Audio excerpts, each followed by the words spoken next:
Hey there, welcome to Broderos. Tonight, we've got hours of chilling horror stories combined with soothing rain sounds to help you relax and sleep.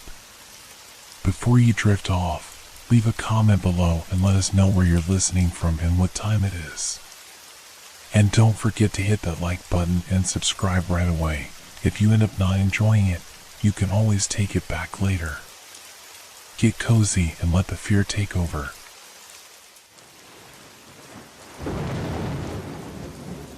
Unidentified flying object above Denver. It was a quiet night in Denver, the kind where the hum of the city fades into the distance, leaving only the gentle whisper of the wind and the occasional sound of a car passing by. I had just finished another long day at the office, the kind that drags on with endless meetings and tasks, leaving my head spinning by the time I finally made it home. But tonight, there was something different. I could feel it in the air, something heavy, like the world itself was holding its breath. I always found comfort in my late-night routine. The solitude of my apartment was the one thing I could rely on. I lived alone, and I had grown used to the silence. I would slip into comfortable clothes, make a cup of tea, and sink into my worn-out armchair by the window, my thoughts drifting away as I watched the city lights twinkle in the distance. It was a peaceful escape, one that allowed me to forget about the stress of the day. But tonight, as I sipped my tea, something was different. At first, I couldn't place it, a strange buzzing sound, low and persistent, but distant. I leaned back in the chair, straining my ears to listen. It wasn't the usual hum of the city.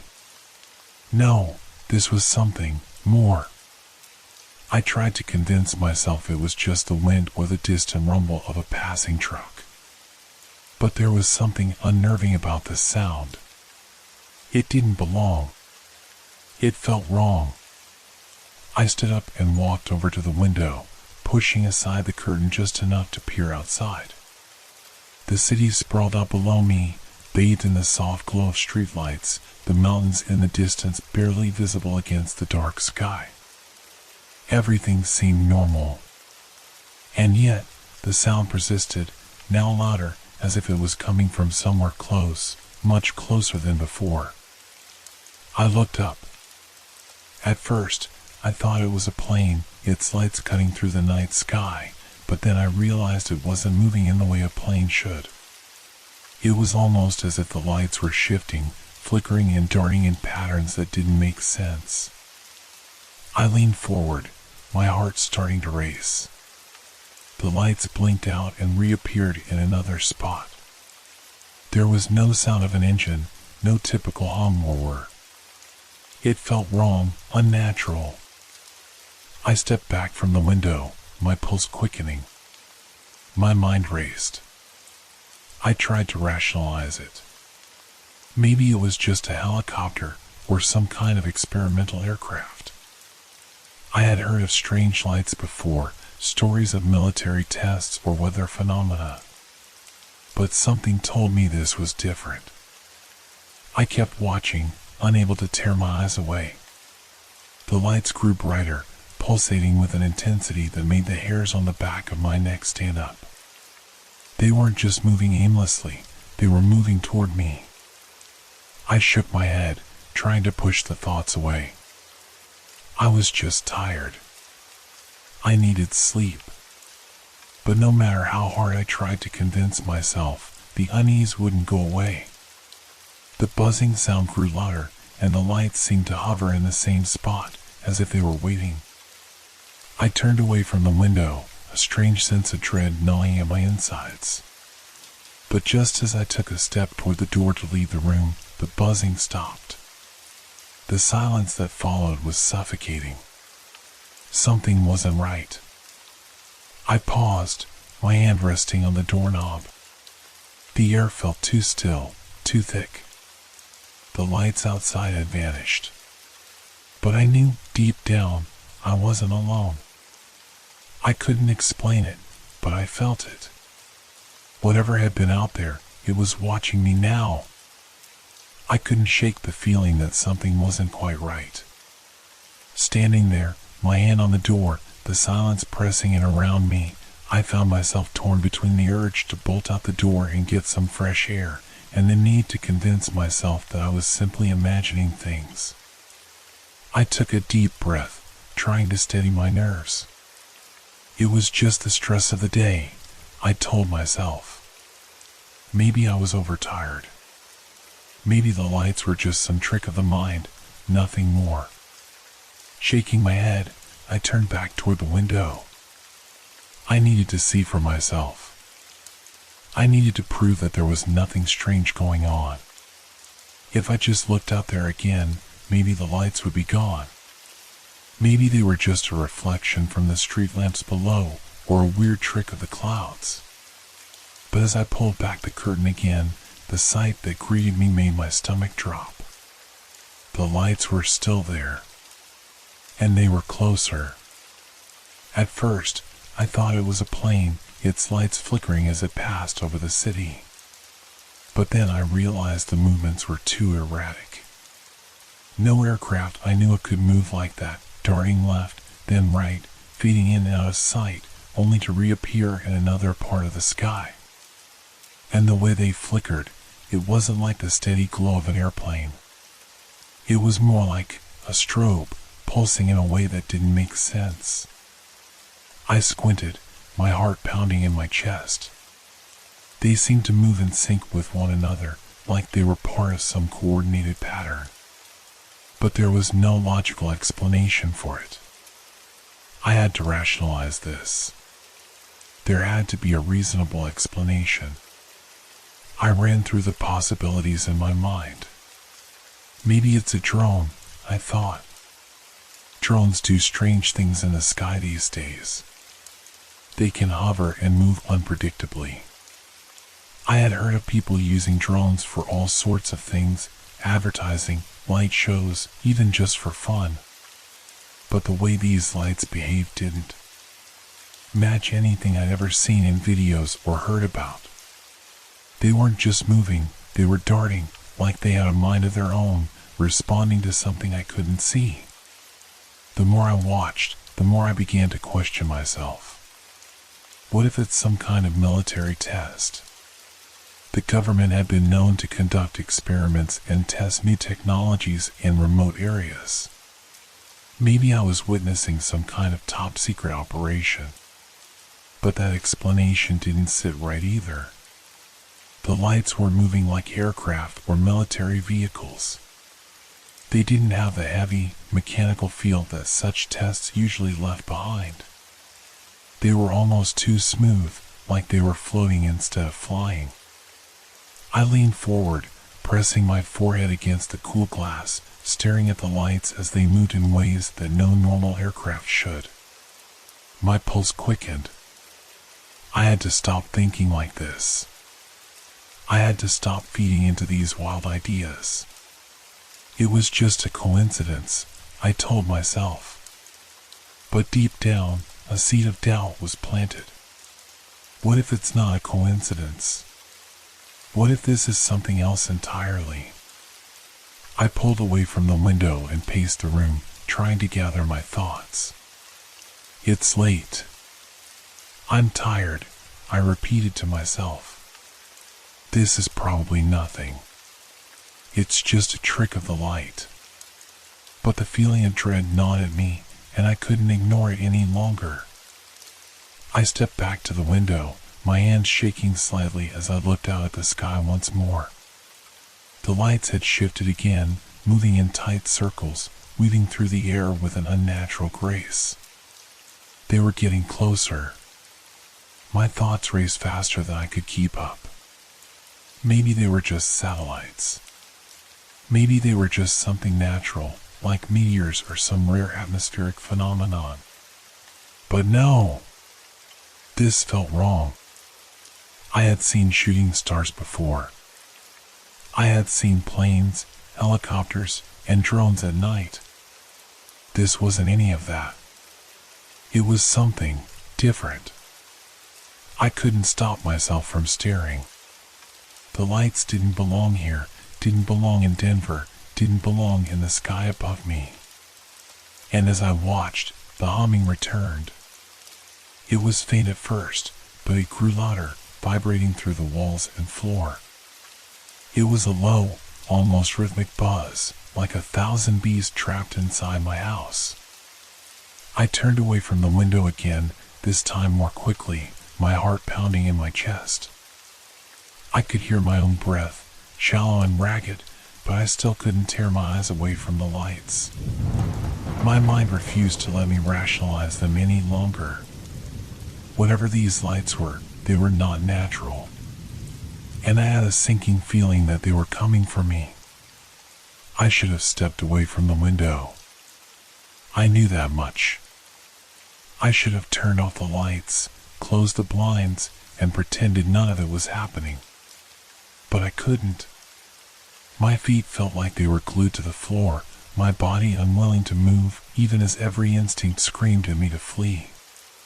The lights had not only stopped flickering, they had started to move in a way that defied everything I knew about physics. First, one of the lights started forward, faster than I thought possible, then hesitated for a moment before shooting off to the left in a perfect arc, as if deliberately testing the space around it. And just when I thought it couldn't get any stranger, another light shot toward the first, in a smooth, deliberate motion, before pulling away again. They weren't acting randomly anymore. They were purposeful. They were following a pattern, one that seemed almost calculated. I squinted, trying to make sense of it all, but the more I stared, the more unnerving it became. The lights, there were now at least 5 of them, scattered in the sky, weren't just moving. They were moving toward me. I swallowed hard. My thoughts were a blur as I tried to rationalize it. It's just a coincidence. It's just some weird reflection. It has to be. But the humming was louder now, vibrating through the glass of the window like a faint electric current. I could feel it in my teeth, in my bones. The sound had an unsettling, rhythmic pulse, almost like it was alive, like it was breathing in time with my own heartbeat. I pulled back from the window, my back pressing against the wall as I desperately tried to regain control of my racing thoughts. Maybe I was just tired, my mind playing tricks on me. But then, as I stood there, holding my breath, the lights grew even closer. One of them, an intense, bright white light, suddenly dipped down from the sky, shooting closer to my building at alarming speed. I froze. For a moment, the world seemed to hold its breath, the room eerily silent as the light hovered just beyond the edge of my view. Then it flickered once, twice, before making a sharp angle towards my window. It was as if it knew I was watching. It was as if it had seen me. I gasped, stumbling backward, my heart racing. The sensation that I was being tracked hit me like a cold wave. These lights, these strange objects, weren't just random. They were moving with intent, as though they were aware of my presence. They were aware of me. I stepped back further into the room, my eyes still glued to the sky. The lights began to move again, slowly at first, but then accelerating, first in one direction, then back in another, as if testing my reaction. It felt like they were toying with me, circling, almost like a predator playing with its prey before the kill. I couldn't breathe. The air was thick, heavy, and I suddenly felt suffocated. The lights weren't random phenomena anymore, they were alive. They were following me. The movement was so precise, so deliberate, that I felt as though I was being hunted, like something was pulling the strings from behind the veil of the night sky. One of the lights lingered at the edge of my window for a moment, then dipped downward again, as though to get a closer look at me. I could feel its gaze, or at least, that's how it felt. My skin prickled with a cold sweat.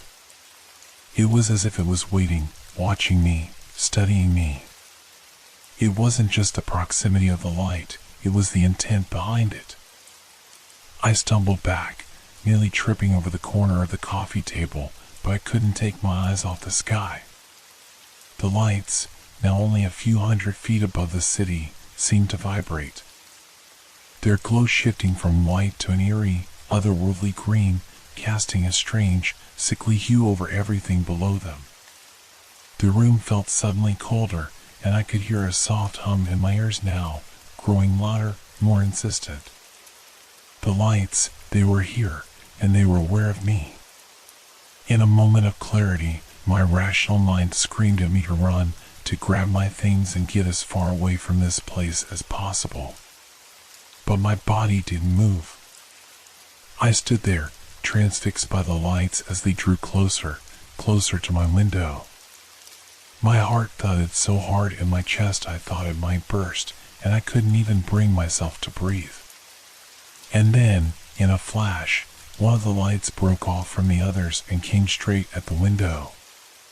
It moved so fast I didn't even have time to think, just to react. I ducked. A blast of blinding light washed over the room, the heat searing my skin. I could feel the pressure in my chest as the air seemed to compress around me. My knees buckled, and I collapsed to the floor. The room was spinning, and for a moment, I wondered if I was going to pass out. But before I could gather my bearings, the light vanished as quickly as it had appeared, leaving only the deafening silence behind. I forced myself to my feet, my head spinning. The lights were still out there, still circling above the city.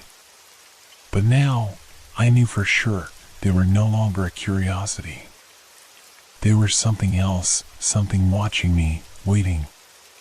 And I had no idea why. I barely had time to catch my breath before the feeling hit me again.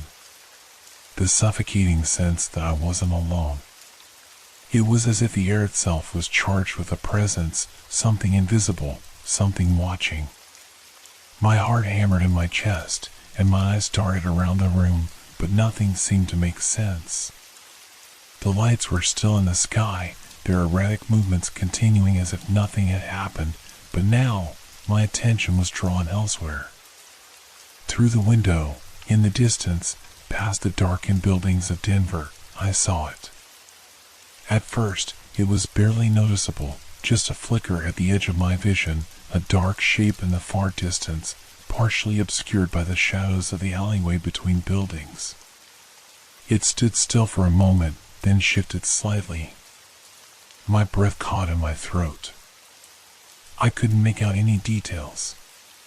The figure was tall, impossibly still, like a silhouette against the darkness, unmoving but somehow present. It was as if it had materialized from nowhere, as if the night itself had formed into a shape.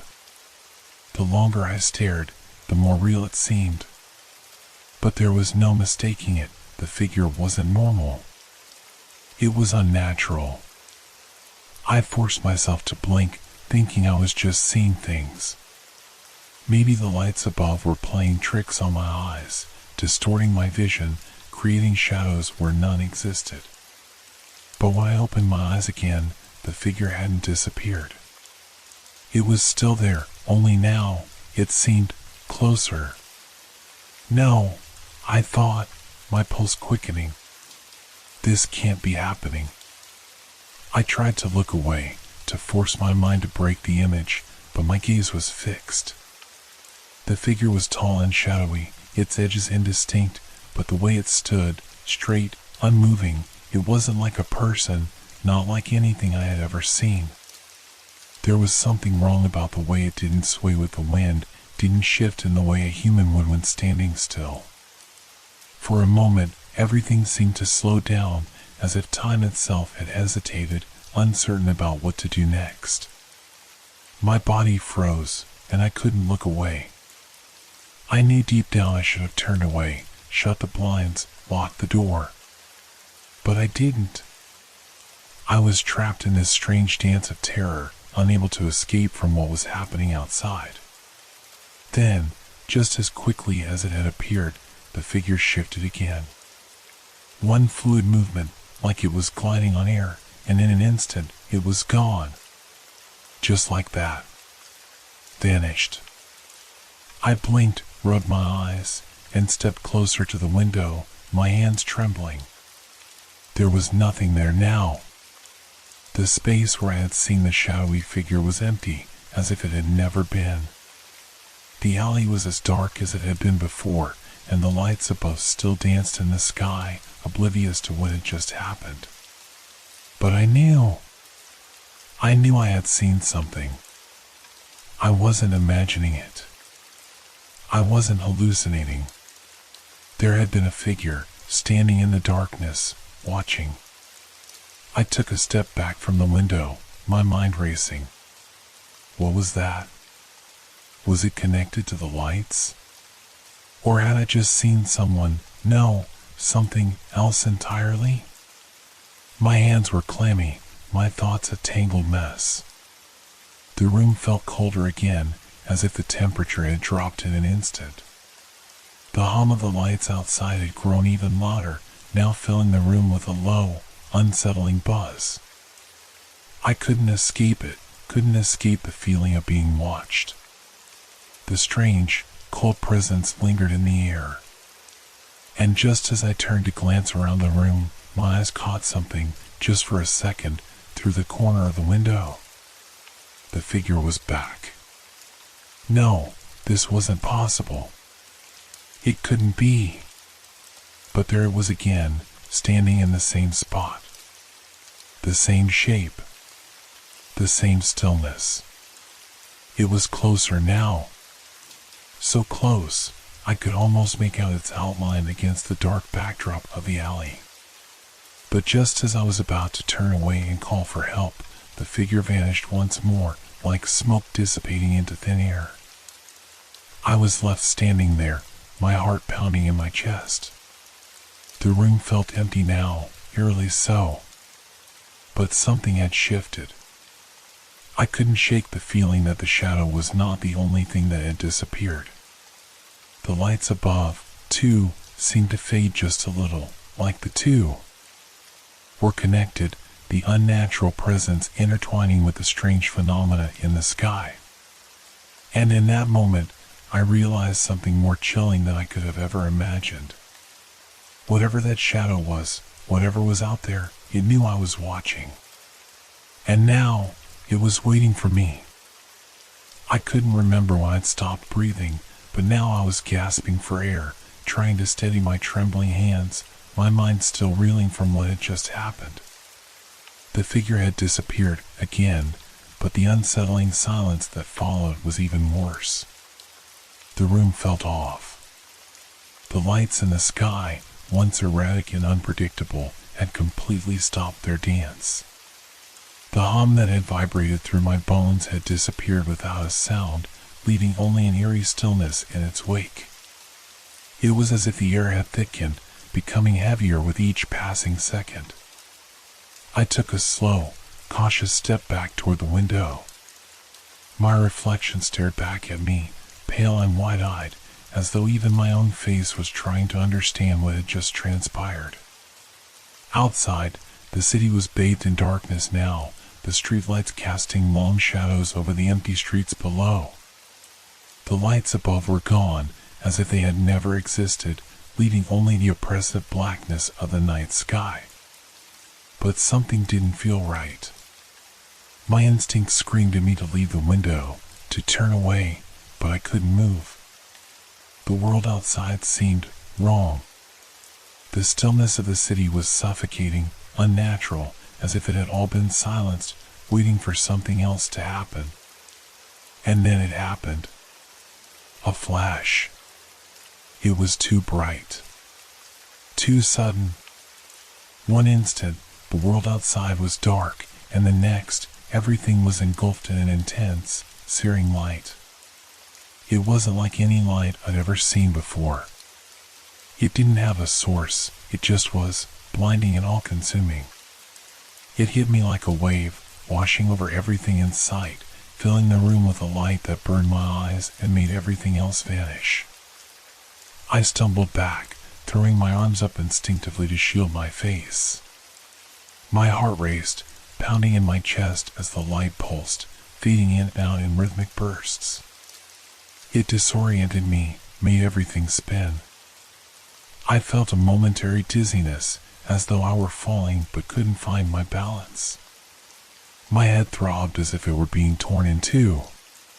The light grew brighter, consuming the room. I wanted to scream, to run, but I couldn't move. The light was everywhere now, and I could feel it pressing on me from all sides. It was as if the very air around me had become electric, charged with an energy that made my body tremble uncontrollably. Then, just as suddenly as it had appeared, the light vanished. Silence. Absolute, suffocating silence. I blinked, trying to clear the remnants of the light from my vision, but all I could hear was the blood rushing in my ears. My legs felt weak beneath me, like I might collapse at any moment. But when I opened my eyes again, the world seemed different. The humming was gone. The low, constant vibration that had filled the air was gone, leaving only the ghost of its absence.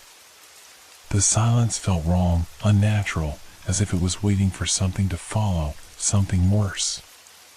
A hollow emptiness filled the room, but the fear, raw, unexplainable fear, remained, lingering like a weight on my chest. I couldn't explain it. I didn't understand what was happening, but it was clear that whatever had been in the sky, whatever had been watching me, was still out there. The absence of the hum didn't mean they were gone, it meant they were waiting. I glanced toward the window once more, but the city beyond felt far away now, as if I were looking through a veil. The lights in the distance still flickered faintly, but the shadow of the figure from earlier, the one that had watched me, still lingered at the back of my mind. I could feel its presence, hovering just out of sight. And then it hit me, the feeling I'd been trying to ignore, the feeling that something was coming. The air had changed. The silence was too much. The world outside had gone still, too still. And now, with the light gone and the hum silenced, the danger was closer than ever. I wasn't alone. Not in this room. Not in this city. The night was still, but it was pregnant with something, a presence that pressed in on all sides. And it was only a matter of time before whatever it was came for me. I stepped back from the window, my mind racing, but I knew deep down that it wouldn't help. It was already too late. Whatever had been up there, whatever had been watching me, it wasn't going to let me go. Not now. I didn't know what came next, but I knew one thing for certain, the worst was yet to come. I sat in the darkened room, staring at the empty space where the window once had framed the skyline of Denver. The city below seemed to pulse with an unnatural quiet, as if it too was holding its breath. The lights were still gone, the streets eerily calm, and for a moment, I found myself doubting what had just happened. Did I really see it? The question echoed through my mind like a broken record, repeating over and over. I could still feel the weight of the light, the strange hum that had vibrated through the room, the sensation of being watched. But now, in the harsh silence that followed, the whole thing felt distant, like a fading dream. It didn't seem real. How could it have been? It was too bizarre, too impossible. Maybe I imagined it all. Maybe I had fallen asleep at the window and dreamt it. But no! I shook my head, trying to clear the fog from my thoughts. No matter how I tried to rationalize it, the images were burned into my mind. The lights. The shadow. The sense that something had been waiting, watching. It was all too vivid, too real to simply be a figment of my imagination. And yet, I couldn't explain it. I couldn't explain the sensation that clung to my skin, the sudden chill that hadn't left me since I first saw the lights. I paced back and forth across the room, trying to calm my racing thoughts, trying to put some order to the chaos in my head. It's just a trick of the mind. Just a weird coincidence. Nothing to be afraid of. I repeated the words to myself, as if saying them aloud would somehow make them true. But I didn't believe it. I tried to focus on something, anything, that could offer a logical explanation. Weather balloons? Satellites? Maybe some kind of experimental aircraft that I didn't recognize? But that didn't make sense either. The lights had moved too erratically, too deliberately. And the figure, the shadow that had appeared in the distance, it wasn't just an illusion. I knew what I saw. I wasn't crazy. I stopped pacing and ran my hands through my hair, frustration rising in my chest. I felt the deep need to make sense of it all, but the more I thought, the more the puzzle pieces refused to fit together. Every explanation I considered felt like a half-hearted attempt to make it fit into something I could understand. It wasn't supposed to happen like this. I went to the window again, my hand shaking as I pulled back the blinds. The night was still and silent. The city lights below, once comforting, now felt distant and foreign. The place I had once called home felt strange, alien, like I didn't belong here anymore. The thought sent a wave of unease crawling up my spine. Had anyone else seen it? I wondered. Surely, if there were something out there, someone would have noticed, right? Denver wasn't a small town. Someone would have seen the strange lights, the flashes, the shadows. But when I glanced out over the city, I saw nothing but a darkened expanse of streets and buildings. No signs of panic, no flashing police lights, no odd reports on the news. It was like nothing had happened at all. Maybe I had imagined the whole thing. But then I remembered the way I felt, the cold press of being watched, the hair standing up on the back of my neck. I wasn't imagining that. And there was something else, something unsettling, that wouldn't leave me. I turned away from the window, rubbing my eyes, trying to dispel the growing anxiety clawing at my chest. My mind was racing, trying to piece together a logical explanation, but the more I thought, the more the doubts started to creep in. Was it real? Was I losing my mind? Then, just as I was about to give in to the overwhelming uncertainty, my phone buzzed on the table. The sudden sound snapped me out of my thoughts. I grabbed it quickly, almost desperately, as though expecting it to offer some kind of explanation, some kind of comfort. It was a message from my friend, Sarah. "Hey, you okay? I saw something weird outside my window just now. You wouldn't believe it. Call me when you can." I froze. She saw it too. My heart skipped a beat. I had to know what she meant. I needed to know if she had seen the same lights, the same shadow that I had. The thought that someone else had experienced it, the same way I had, was both a relief and a new kind of terror. I quickly tapped out a response, my fingers trembling as I typed. "What did you see? Were you outside? Something happened to me earlier, and I need to know if it happened to anyone else." I hit send before I could second-guess myself. As I waited for her reply, my mind raced again. Could it be possible that I wasn't losing my mind? Could it be that the strange lights, the figure, the silence, everything had been real? And if so, what did it all mean? Then the phone buzzed again, Sarah's reply appearing on the screen. "I don't know. I saw some strange lights in the sky. At first, I thought it was just a plane, but then they started moving in ways that didn't make sense. Then there was this flash of light, and it felt like something was watching me. I'm freaking out a little. I felt a chill run down my spine. It was the same thing. The same experience. Suddenly, the doubt that had plagued me began to fade, replaced by something far worse, fear. Something was out there. And whatever it wasn't done with us yet. I sank back into the chair, my mind reeling. The question still lingered, echoing through my thoughts. What is happening? The phone buzzed again, pulling me from my spiraling thoughts.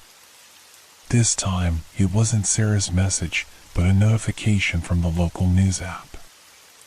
I hesitated for a moment, the weight of the situation still heavy on my chest, before I tapped the screen. Unexplained disappearances in Denver, several people missing under mysterious circumstances. My heart skipped a beat.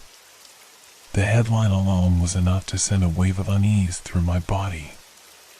I clicked on the article, my fingers trembling slightly as the screen loaded. The image that greeted me was a grainy photo of a street corner, a single police car parked under the dim streetlight. It looked like any other night in Denver, but the story that followed was far from ordinary. The report outlined several recent disappearances throughout the city. People had gone missing without warning, sometimes in the middle of the night, sometimes during the day. In some cases, there were witnesses who claimed to have seen unusual lights in the sky shortly before the person vanished. The police were baffled, with no clear leads or explanations. There were no signs of struggle, no ransom demands, no trace of where these individuals had gone. It was as though they had simply disappeared.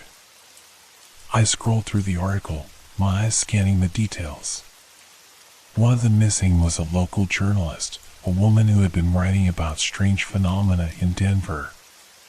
She had disappeared just 2 days ago, her apartment left untouched, no sign of forced entry or any kind of disturbance. Another missing person was a teacher from a nearby high school, last seen walking home late at night after staying late at school. No one had heard from her since. As I read further, a chill settled deep in my bones. The disappearances were more frequent than I had realized. The article mentioned that the police had been receiving increasing reports of strange lights in the sky from residents, but they dismissed them as weather balloons or experimental aircraft. No one was taking it seriously. But the disappearances were a different matter. Something was happening, something that couldn't be explained away. I couldn't ignore the parallels to what I had experienced. The lights in the sky. The strange sensation of being watched. The feeling of something wrong in the air. And now, with the news story, the disappearances. It all felt connected. But how? What was causing this? I reread the article, focusing on the timeline of the disappearances. The first few cases had been isolated, but recently there had been an alarming number of them in a short span of time. The frequency of the events was increasing, and the authorities had yet to offer any answers. The reporter mentioned the possibility of a connection between the lights in the sky and the disappearances, but they also noted that no concrete evidence linked the two yet. But what if there was a connection? What if the lights were more than just a coincidence? I leaned back in my chair, the weight of the implications settling heavily on my shoulders. I could feel the panic rising in my chest, a tightness that made it hard to breathe. I wasn't sure who to trust anymore. The authorities seemed to be brushing off the strange occurrences, dismissing them as coincidences or misunderstandings. But I knew what I had seen. I wasn't imagining things. And now, seeing that the lights were linked to these disappearances, I couldn't help but feel that I was next. I opened the comments section of the article, looking for any other theories, anything that might explain what was happening. But most of the comments were just people speculating about UFOs, government experiments, or conspiracy theories. Some joked about aliens and alien abductions, but I could sense the underlying fear in their words. People were starting to notice something was wrong. I scrolled until I found a comment that made my blood run cold. My sister saw those lights last week. She went out to investigate and never came back. No one's found her. Don't go outside at night. They're taking people. The comment was short, but it hit me like a punch to the stomach. I stared at the words, my mind struggling to process what I was reading. The lights. The disappearances. The figure. It was all starting to make sense in a way that terrified me. They're taking people. I felt a wave of nausea hit me, and I had to fight to keep from breaking down. I quickly closed the app, tossing my phone onto the table as if it had burned me. My heart was racing now, my breath coming in shallow gasps. The calm, ordinary city of Denver had suddenly become something alien, something dangerous. The possibility that someone, was out there, taking people, was too much to bear. Was I next? Would I disappear like the others? The thought consumed me, gnawing at the edges of my mind. I tried to steady my breath, to pull myself back together, but the sense of dread was overwhelming. The events of the past few days, the lights, the figure, the flash of light, were no longer just strange coincidences. They were pieces of a bigger puzzle, one that I wasn't sure I wanted to solve. But I couldn't ignore it. I couldn't pretend it wasn't happening. Something was coming, and it wasn't going to stop until it had taken what it wanted. The doorbell rang, cutting through my spiraling thoughts, and I jumped, startled. I didn't know who it could be, but I wasn't sure I was ready for whatever was about to happen next. I slowly stood, my hands trembling as I made my way to the door. The unknown was closing in, and I wasn't sure I was prepared for what would come next. The ringing of my phone shattered the silence. I jumped again, the sound sending a jolt through my nerves. It was Sarah. I quickly swiped to answer, my breath shaky. "Sarah?" I said, trying to keep my voice steady. "Hey," her voice came through the speaker, tense and anxious. "You all right?" "I've been thinking about the lights, and what you said." I swallowed hard. My pulse quickened as I processed her words. "You saw them too, didn't you?" I said, almost too fast, my voice breaking slightly. There was a brief pause on the other end, then Sarah spoke again, her voice quiet, strained. "Yeah. I saw them last night. I thought maybe I was just losing it. I couldn't sleep, and then I saw them, those same lights, moving the same way you described. It was like they were following me." I exhaled a breath I hadn't realized I was holding. I couldn't believe it. Sarah had seen the lights, too. I wasn't alone in this anymore. But the fact that she had seen them, felt the same unease I did, only made the whole situation more terrifying. "What do you think it is?" I asked, my voice barely above a whisper. I had to know if she felt the same way I did, if she thought the lights were connected to the disappearances. "I don't know," Sarah replied, sounding exhausted. "But I can't shake this feeling. It's not just random. It's too deliberate, too aware of me. When I looked out the window, it was like they knew I was watching. Like they were waiting for something." I shivered as her words echoed my own thoughts from last night. I had felt the same way. The lights seemed to know I was there. It was more than just an odd celestial phenomenon. It felt intentional, purposeful. I keep thinking about those disappearances, I said, almost whispering the words. The news report.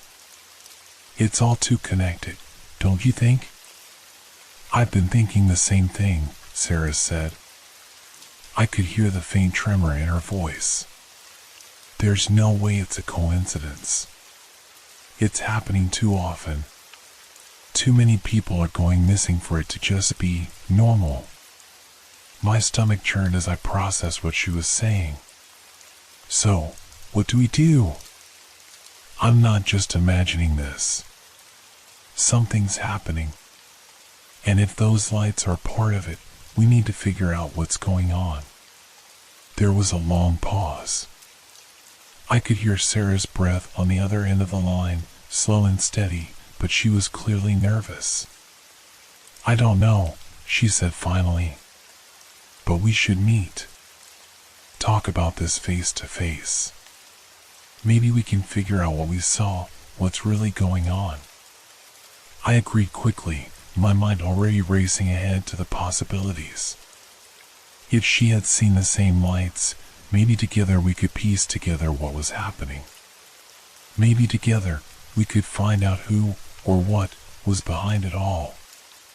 We'll meet at the park, I suggested. It's quieter there. We can talk without worrying about being overheard. Okay, Sarah replied. I'll be there in an hour. Don't go out alone, all right? Don't worry. I won't, I said, my voice more confident than I felt. See you soon. I hung up and sat there for a moment, the weight of the situation settling in again. What were we walking into? Could we really uncover anything, or were we just throwing ourselves into something we didn't understand? I couldn't stop the nervous energy buzzing in my chest. I had to know the truth. I had to know why this was happening. After a few minutes of pacing around my apartment, I grabbed my jacket, made sure my phone was fully charged, and left, locking the door behind me. The night air felt colder than it had before, even though the temperature hadn't dropped. It was as though the city itself was holding its breath, waiting for something to happen. The park was only a short walk away, but it felt like miles. Every shadow seemed to stretch longer than it should, every rustle in the trees felt amplified, like something was just out of sight, watching me. I tried to ignore the growing unease, focusing instead on the task at hand, meeting Sarah, figuring out what was going on. I reached the park and found Sarah sitting on a bench near the entrance, her shoulders hunched against the cold. She looked up when she saw me approaching, her eyes wide and alert, as if she had been watching the shadows just as I had. You okay? I asked as I sat beside her, my voice lower now, as though speaking too loudly would break the fragile sense of calm that had settled over us. I don't know, Sarah replied, rubbing her arms. I just feel like we're being watched. Like there's something out there, something that knows we're talking about it. I shivered at her words. I had felt the same way. Every inch of my body screamed that something wasn't right, that we were about to step into the unknown. But we had to do it. We had to face whatever this was. I've been thinking, I said quietly, about the disappearances. The news story mentioned that the people were just gone. No trace. Do you think the lights are connected to that? Like, they're the ones doing this? I don't know, Sarah said, her voice shaky but determined. But if they are, then we need to find out how. Why now? What do they want with people? I looked out into the park, the trees casting long, dark shadows under the dim light of the street lamps. The hairs on the back of my neck stood up again. I don't want to find out the hard way, I muttered, half to myself. Sarah nodded. I don't either. But we can't just wait around, pretending it's nothing. If something is taking people, We need to figure out what it is, and fast." As we sat in tense silence, I couldn't help but feel that we were on the verge of something we didn't understand. Something that, once uncovered, might change everything. And as I glanced up at the dark sky above us, I swore I saw a faint flash of light far in the distance. My heart skipped. Sarah saw it too. I could feel the unease settling in again, heavier now than before. Whatever was happening, whatever was out there, it was only just beginning. And I didn't know how much longer we would have before it found us. The air between Sarah and I was thick with tension as we sat in the quiet park. The weight of our conversation, the mounting fear that something was happening beyond our understanding, made the world around us seem impossibly still. Every rustle of a leaf, every distant car passing by, seemed magnified in the silence.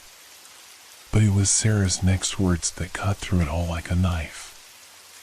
"I saw someone taken," she said, her voice low and tight, as though the words themselves were a confession. She didn't look at me when she spoke, her eyes trained on the shadows of the trees across the park. I didn't know what to say. At first, I thought she was joking. But the way she was speaking, the way her hand trembled as she clutched her jacket, told me she was anything but. "What do you mean?" I asked, my voice barely a whisper. My heart pounded in my chest, unsure whether I was ready to hear this. She took a deep breath before speaking again, her gaze still fixed on the distance. "Last night, after I saw those lights, I couldn't stop thinking about it. I didn't want to be crazy, but I couldn't shake the feeling that something was wrong. So I went out again, around midnight. I figured maybe it was just my nerves, that maybe I could explain it away. But when I stepped outside, there it was. The lights, just like before. But this time, it wasn't just moving in the sky. They were coming down." My pulse quickened. I leaned forward, hanging on to every word, my breath caught in my throat.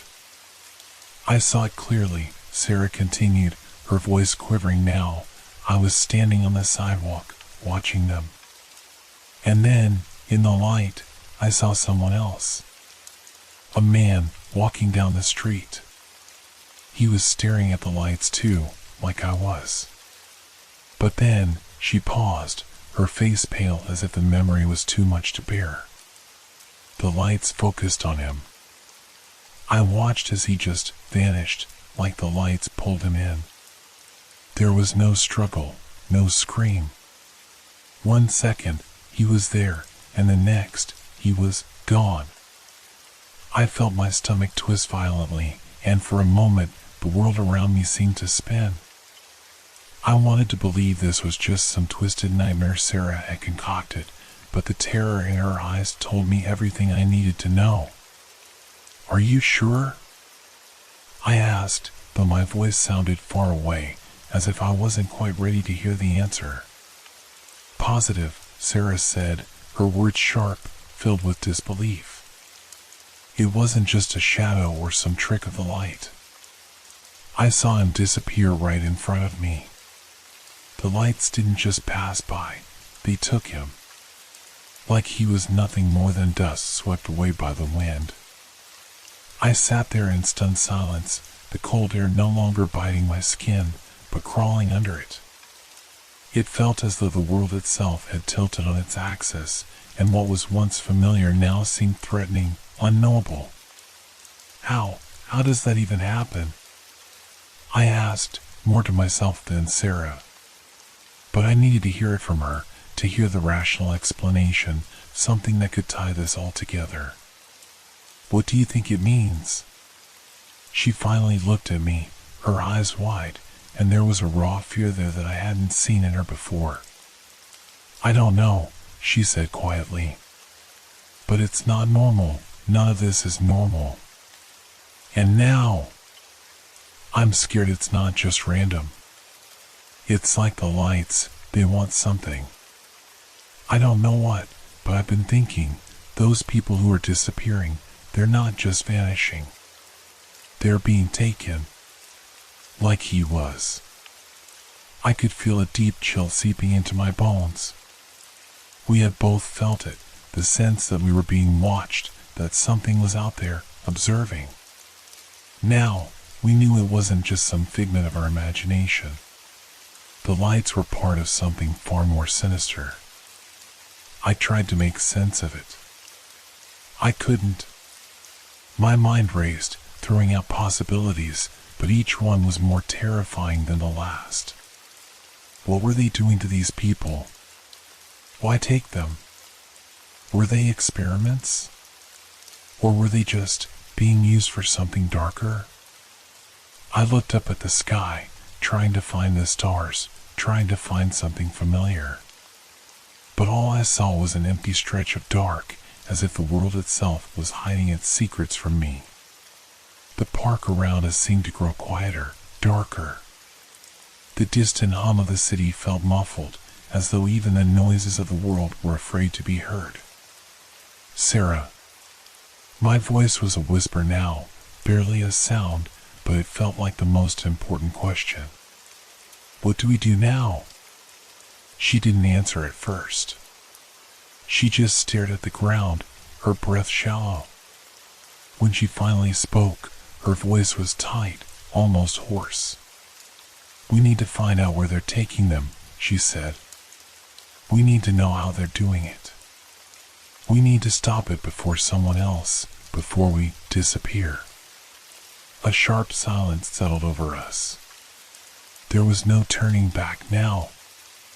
We couldn't ignore it. The lights were real. People were disappearing. And if we didn't do something, we might be next. I glanced around, my gaze shifting nervously from one dark corner of the park to the next. I thought I saw something move in the shadows, just a flicker of movement, barely perceptible. My heart skipped in my chest, and I couldn't tell if it was the paranoia of everything that had happened, or if something truly was out there, waiting. We'll need a plan, I said, my voice trembling despite my attempts to sound calm. I know, Sarah replied, her eyes scanning the darkness, every inch of her body tense. But we have to be careful. Whatever this is, it's bigger than we are. And it's dangerous. We stood up from the bench, both of us reluctant to break the silence of the night, but knowing we had no choice. The lights were out there. And we weren't safe anymore. Whatever happened next, we would face it together, because we had no other option. The only thing left to do was to find out the truth, no matter how terrifying it might be. And as we turned to leave, I couldn't shake the feeling that we weren't alone in the park anymore. Something was watching us, waiting. And it was much closer than we could have ever imagined. The walk back from the park felt longer than it should have, the quiet streets stretching out in front of us like an endless void.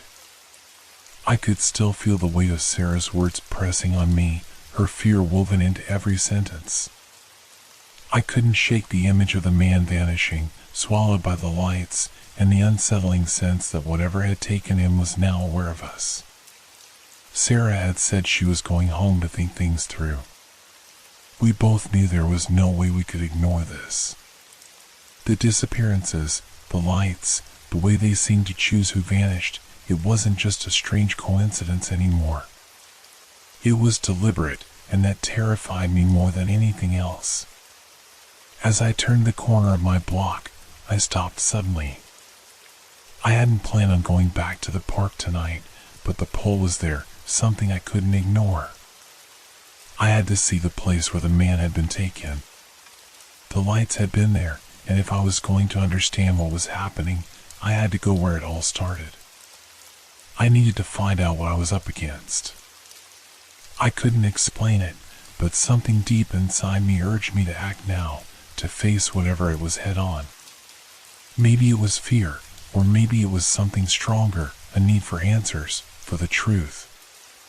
Either way, I wasn't turning back. Stay smart, Sarah had warned, but I wasn't sure what smart even meant anymore. What choice did we have? I pulled my jacket tighter around me, trying to steady my breathing. The cool night air felt more suffocating now, and the distant hum of traffic only added to the eerie silence that seemed to swallow the world. By the time I reached the park again, the streets felt deserted. It was almost as if the entire neighborhood was holding its breath, waiting for something to happen. The street lamps above flickered slightly, casting long, crooked shadows along the sidewalk. The park itself was dark, the trees standing like silent sentinels. I hesitated for a moment, looking around, my mind replaying Sarah's description of the lights. Could they be out there again, waiting? Were they watching me? The thought made my skin crawl, but I knew I couldn't just stand there. I had to find the spot where the man had disappeared, where the lights had come down. I moved slowly, scanning every corner of the park. The air seemed to grow heavier with each step. The same unsettling feeling crept into my bones, like I wasn't alone, like something was following my movements, studying me. I shook my head, trying to banish the thought, but it was hard to ignore. Every rustling leaf, every shadow in the dark felt alive. Finally, I reached the spot where Sarah had described the disappearance. It looked like just another part of the park, nothing special, nothing out of the ordinary. The trees stood tall, their branches swaying slightly in the wind. The path was deserted. But my eyes kept drifting upward, searching the sky for anything unusual. And that's when I saw it. A flicker of light in the distance. At first, it was so faint I thought I had imagined it. But then it appeared again, brighter this time, cutting through the darkness like a beacon. The same strange, glowing lights.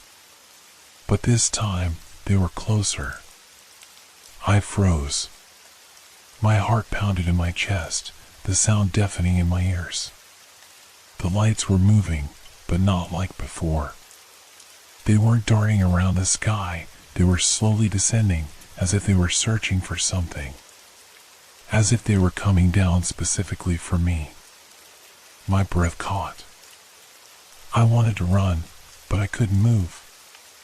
My feet felt rooted to the ground, every instinct screaming at me to escape. But I couldn't tear my eyes away from the lights. They weren't like anything I had ever seen, too bright, too unnatural. And they were moving toward me. In that moment, I knew that I couldn't turn back. The truth was out there. And it was here, right in front of me. Whatever it was, whatever was controlling these lights, it was trying to show me something. I had to know what it was, or I'd never be able to live with myself. The lights moved closer, still silent, still unnervingly calm. They were getting closer, closer, and then I saw it, something in the glow. A shadow, tall and shifting, just at the edge of the light.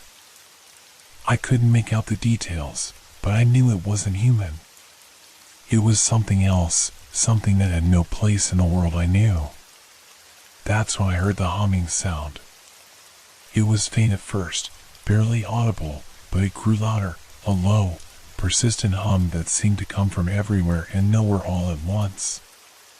My mind raced, trying to make sense of it, but the humming had a rhythm, a pattern. It wasn't random. It's coming for me. I backed away slowly, trying not to make a sound, but my heart was thumping in my ears. Every part of me screamed to run, but I couldn't look away from the lights. They were still moving toward me, drawn to me in a way I couldn't explain. Suddenly, a blinding flash of light cut through the darkness. I felt it before I saw it, the heat, the pressure. It was like a pulse of pure energy that rippled through the air. I stumbled backward, my eyes squeezing shut against the intensity. When I opened them again, the lights were gone. The park was silent again. too silent. I stood there, in the emptiness, shaking. My thoughts were a blur, my mind reeling. Had I imagined it? No, I knew what I had seen. The lights were real. The shadows were real. The humming sound, it was all real.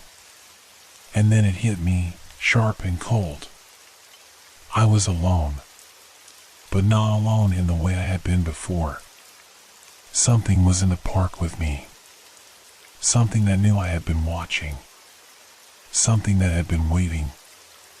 I turned to leave, my legs weak beneath me, and I couldn't shake the feeling that the shadows weren't just around me, they were following me. Whatever this was, whatever was out there, it wasn't over yet. And now, it had noticed me. The morning after the unsettling events in the park felt strange, distant, almost surreal. The sun was up now, and the world around me seemed brighter, more ordinary. But I couldn't shake the feeling that everything had changed overnight. The lights, the disappearance, the shadows that followed me, I had to know more. I couldn't just pretend it didn't happen, not when the truth was so close, taunting me from the edges of my mind. I left my apartment early, hoping to reach the park before anyone else was around. I needed to be alone, to investigate without interruption. The streets were quiet, and the hum of the city seemed distant as I walked, my footsteps echoing in the stillness. Every part of me was on edge, but I couldn't let fear control me now. I had to push forward. The park was only a few blocks away, and once I got there, I'd find answers. Or at least, that's what I told myself. When I reached the park, it looked normal. The trees stood tall, their branches rustling softly in the breeze. The grass was green, and a few early joggers passed by, their faces indifferent. The area where Sarah had witnessed the disappearance was just another stretch of sidewalk, with no signs of anything unusual. I stood there for a moment, looking around, unsure of what I was expecting to find. The air felt thick with anticipation, but there was nothing, no lights, no shadows, no hum in the air. Just an empty park, bathed in the soft glow of the morning sun. It seemed like any other ordinary day. I walked slowly to the spot where Sarah had described the man disappearing, scanning the ground for any clues, anything that could explain what had happened. But there was nothing. No sign of a struggle. No evidence of anything out of place. Just a quiet, empty space. The earth beneath my feet was undisturbed, the leaves scattered harmlessly across the path. I crouched down, running my fingers through the dirt, but it felt like a futile gesture. How could something so unnatural, so impossible, happen here without leaving a trace? My mind raced, trying to reason it out. Maybe Sarah had been mistaken. Maybe it had been an illusion, a trick of the light. But deep down, I knew that wasn't true. I had seen the lights myself. I had felt the fear. But that didn't change the fact that, standing here in the daylight, it seemed like nothing had happened at all. I stayed there for a few more minutes, unwilling to let go of the hope that there was some kind of clue, some shred of evidence hidden just out of sight. But the park remained calm and unyielding, indifferent to my search. It was as if the whole event had been swallowed up by the earth, leaving no trace behind. I stood up, feeling defeated, my shoulders heavy with frustration. Was this what it was all going to be? A wild chase for answers that led to nothing? But I couldn't stop. I couldn't just give up. There had to be more to this. I wasn't imagining things. I wasn't the only one who had seen the lights. There were others, people who had disappeared. Sarah wasn't wrong. I knew that now. I took one last look around, my gaze lingering on the spot where the man had been taken. But it was just an ordinary stretch of park, nothing more, nothing less. It was impossible to understand. As I turned to leave, I heard something. A noise, faint but distinct, a low hum, just like the one from the night before. My heart skipped a beat. The sound wasn't coming from the park, but it was close. Too close. I paused, straining my ears.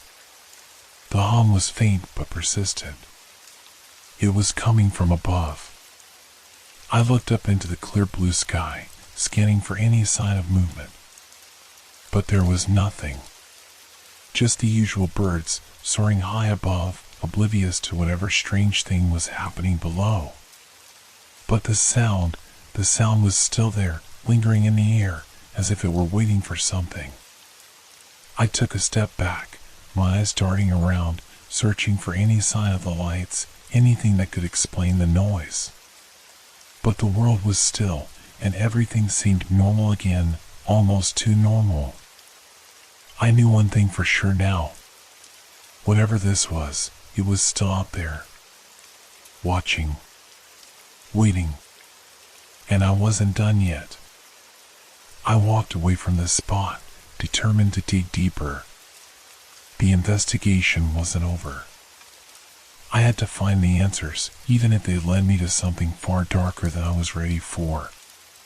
Something was hiding in the shadows, something I needed to uncover before it was too late. As I left the park, the hum followed me, a constant reminder that the truth wasn't just buried in the past, it was still out there, waiting to be found. I walked further away from this spot, but the sense of being watched didn't leave. The park, which only hours earlier had seemed so ordinary, now felt like a different world, alien, unsettling. The hum from above was still faint, barely perceptible, but it had a presence now. A weight in the air, like a distant warning, reminding me that something was amiss. I glanced down at the ground, my eyes searching for anything unusual. Maybe I had missed something earlier. I crouched down and began to run my hand over the grass, pushing aside fallen leaves and twigs. At first, there was nothing, just the usual detritus of a city park. But then, I saw it. A series of faint impressions, barely visible against the dark earth, just beyond the path where I had stood earlier. They were too regular to be the work of animals or people. The markings weren't natural, they were deliberate, arranged in a way that didn't make sense. I leaned in closer, inspecting the marks. They were almost circular in shape, with a strange pattern inside them, lines that curved inward, like the marks you might see on a shell or a piece of intricate jewelry. But they were deep, carved into the soil, as if something heavy had pressed into the earth. And they weren't from anything I had ever seen. I ran my fingers lightly over the marks. They weren't smooth, but ridged, almost like burn marks, though there was no sign of fire. The ground around the markings was disturbed, as though something had been dragged over it. But it wasn't the kind of damage left by wheels or paws. The tracks were too symmetrical, too precise, to have been made by anything familiar. My pulse quickened as I stood back up, taking in the full scope of the markings. There were several of them, stretching in a line, almost as if they were following a path. The more I looked at them, the more disorienting they became. I couldn't make sense of it. The pattern didn't match anything I knew, no animal track, no vehicle, no known natural formation. It was unlike anything I had ever seen.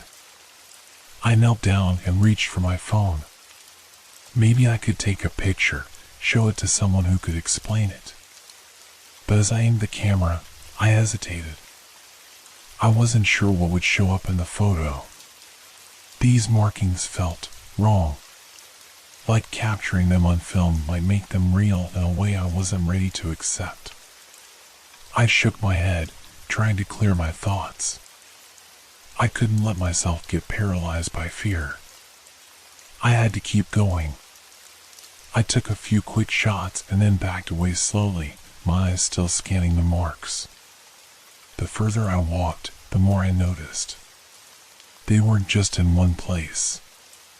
The marks seemed to be scattered across the area, leading toward the edge of the park, where the trees grew denser. I followed the line of markings, my heart pounding in my chest. Each step felt like I was uncovering a puzzle piece I wasn't meant to see, something I wasn't supposed to understand. The hum in the air had grown louder now, and I had the distinct feeling that I wasn't just walking in the park anymore. I was walking into something that had been here long before I arrived. The markings led me to a small clearing hidden behind a cluster of trees. The ground here was even more disturbed. The same strange patterns, but they were larger now, more pronounced, and they spiraled inward in a chaotic fashion. It was as if something had been dragged in circles, its shape stretching and pulling across the earth. I stepped closer, my breath catching in my throat. This didn't feel like a place where animals roamed. This felt like something had been here. Something that wasn't meant to be understood. The hairs on the back of my neck stood up. I turned around quickly, as if expecting to find someone or something watching me from behind the trees. But the clearing remained empty. I felt a sudden chill run through me, and the hum in the air seemed to intensify. It was as if the earth itself was vibrating with energy. The markings, the strange, deliberate patterns in the dirt, they weren't just random. They were part of something. Part of whatever had caused the disappearances. I took a step back, trying to steady my racing heart. My mind spun in a dozen directions, but one thing was clear. The more I investigated, the more I uncovered, the deeper I was drawn into whatever this was. The markings were evidence of what I didn't know, but I could feel that I was close to the truth. And yet, with each discovery, I felt further from understanding. I wasn't alone. Something was out there, and it had left its mark on the ground. I couldn't shake the feeling that I was being drawn deeper into something I couldn't control. The markings, the hum, the overwhelming sense of dread, it was all too much. I stood in the clearing, staring at the ground, the evidence I'd found still fresh in my mind. But it wasn't enough. It couldn't be. I needed to know more. As I turned to leave, my thoughts were interrupted by a rustling sound behind me. I spun around, heart racing, expecting to see someone or something emerging from the trees. But there was nothing. Just the usual quiet of the park, the soft whisper of the wind through the leaves. I took another cautious step forward, eyes scanning the area. And that's when I saw him. A man was standing at the edge of the clearing, just outside the trees, watching me. He was older, in his mid-40s, with a scruffy beard and disheveled clothes. His eyes were wide, his face drawn with a kind of weariness I couldn't place. He didn't look like he belonged here, but I couldn't explain why. I took a step toward him, unsure of what to say. The air between us seemed heavy, thick with something unspoken. My instincts told me to approach cautiously, but something in his gaze made me feel like I wasn't the one being watched. "Are you looking for something?" he asked, his voice low and rough. There was an odd calmness to it, but I could hear the edge of fear just below the surface. I hesitated before answering, unsure of how much I should reveal. I'm trying to understand what happened here," I said, my voice shaky. "I saw something strange last night. Lights in the sky. And now, these marks." The man's eyes flickered to the ground where I found the markings, then quickly back to me. "You're not the first," he muttered. His voice dropped even lower, as if afraid someone might overhear. People around here have been talking. Strange lights. People disappearing. And those marks, he shook his head slowly, his gaze distant. They're connected. I felt a chill crawl up my spine. This man had seen it too. You've seen the lights? I asked, a mixture of dread and hope filling my chest. If he had, maybe he could explain things. Maybe he knew more than I did. His eyes flickered again, as if unsure whether he should speak. But after a long pause, he nodded. Yeah. I've seen them. Been seeing them for weeks now. His hands fidgeted nervously at his sides. I thought I was going crazy at first, but then I saw them take someone. I felt a sharp tug in my chest, the hairs on my neck standing at attention. Take someone? I repeated, my throat dry. The man nodded, his eyes darkening with the memory. I was out by the edge of town. Same place as you. I saw these lights hovering above, just like the ones you probably saw. And then I saw figures. Shadows moving in and out of the lights. People, maybe. But they weren't walking, they were gliding. Like they were being pulled toward the lights, not walking on their own. I stepped closer, my heart thumping in my chest. What do you mean, gliding? I asked, my voice barely a whisper. They weren't human, he said, his voice trembling slightly. At least, not like us. They moved with this unnatural fluidity, like they were floating. And I swear, I saw one of them reach out and grab someone, a woman. Just reached into the light and pulled her in. No struggle. No scream. She was gone in an instant. The words hit me like a physical blow. Gone in an instant. My mind raced, trying to process what he was saying. I had heard of abductions, of course, but this was something beyond what I had imagined. These lights weren't just random flashes in the sky. They were deliberate, purposeful. And they were taking people. Did anyone else see this? I asked, though I already knew the answer. The disappearances, the strange occurrences around the city, others had to have noticed. The man's eyes hardened, and he shook his head. Most people won't talk about it. Too afraid. They think they'll sound crazy, like I did. But I'm not crazy. I know what I saw. I've seen the lights again since then, and each time, they're different. Always moving, always changing. And those figures, they're never far behind. I stood there, processing what he was saying. It was all coming together in a way I hadn't expected. The lights weren't just some random phenomenon.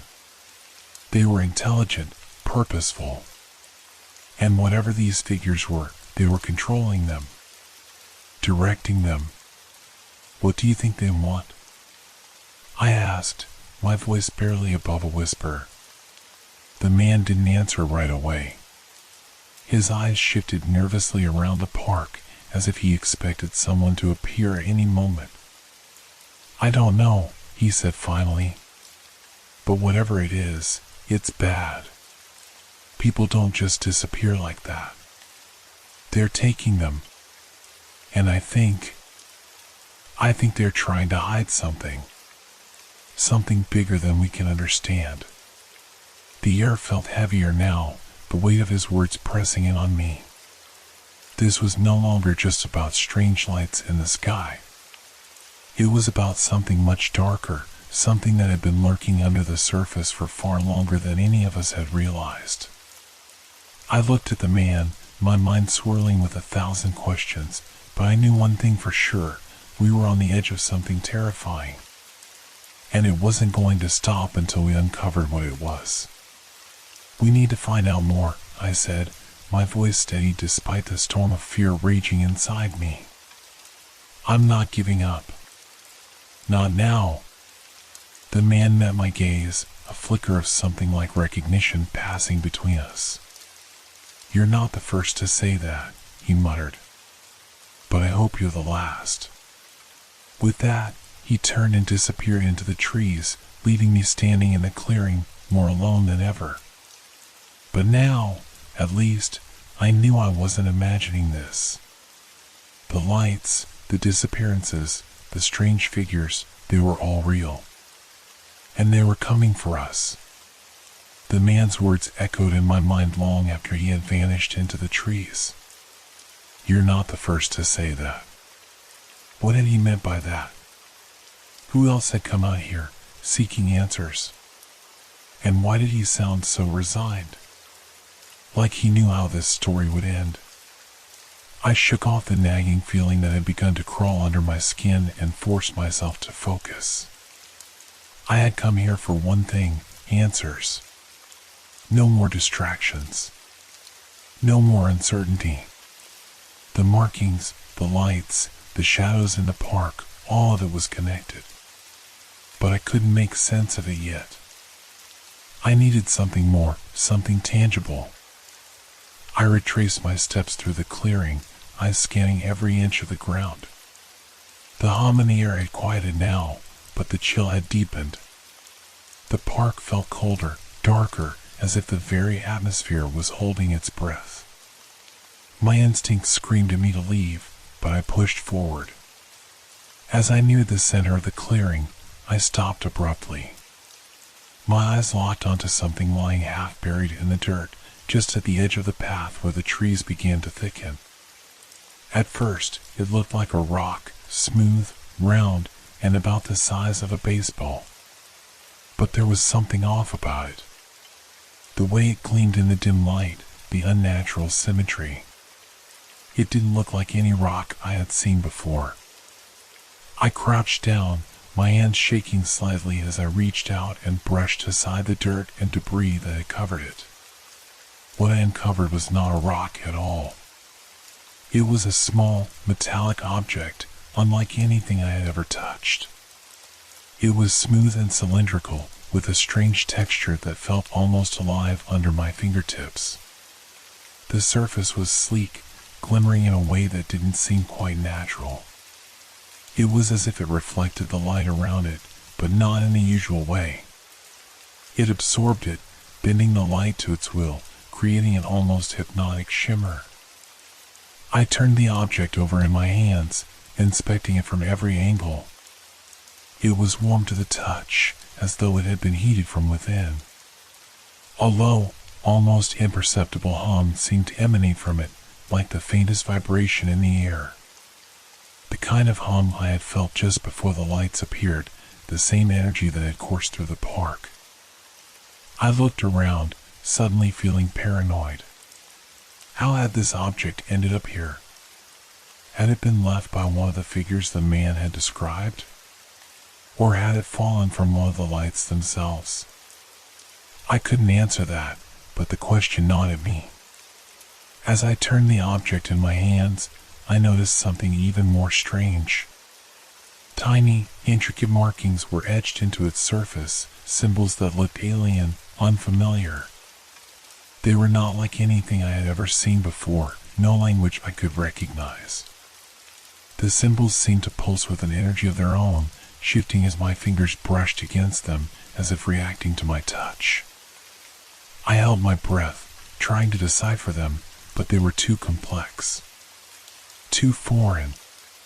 There was no way to make sense of them without knowing more, without understanding the technology, the purpose behind it. Suddenly, the object shifted in my hands. Not physically, but in a way that made my heart race. The hum grew louder, the air around me thickening. I looked down, and for a brief moment, I thought I saw the symbols move, rearranging themselves into something new. The lines and curves seemed to flow, transforming before my very eyes. It was as if the object itself was alive in a way that no human-made technology ever could be. I dropped it instinctively, a sharp gasp escaping my throat. The object landed softly on the ground, its hum continuing, though now it seemed less pronounced, more distant. It was as if it was waiting for something. I took a step back, heart pounding. The fear I had tried to suppress rose up again, clawing at my chest.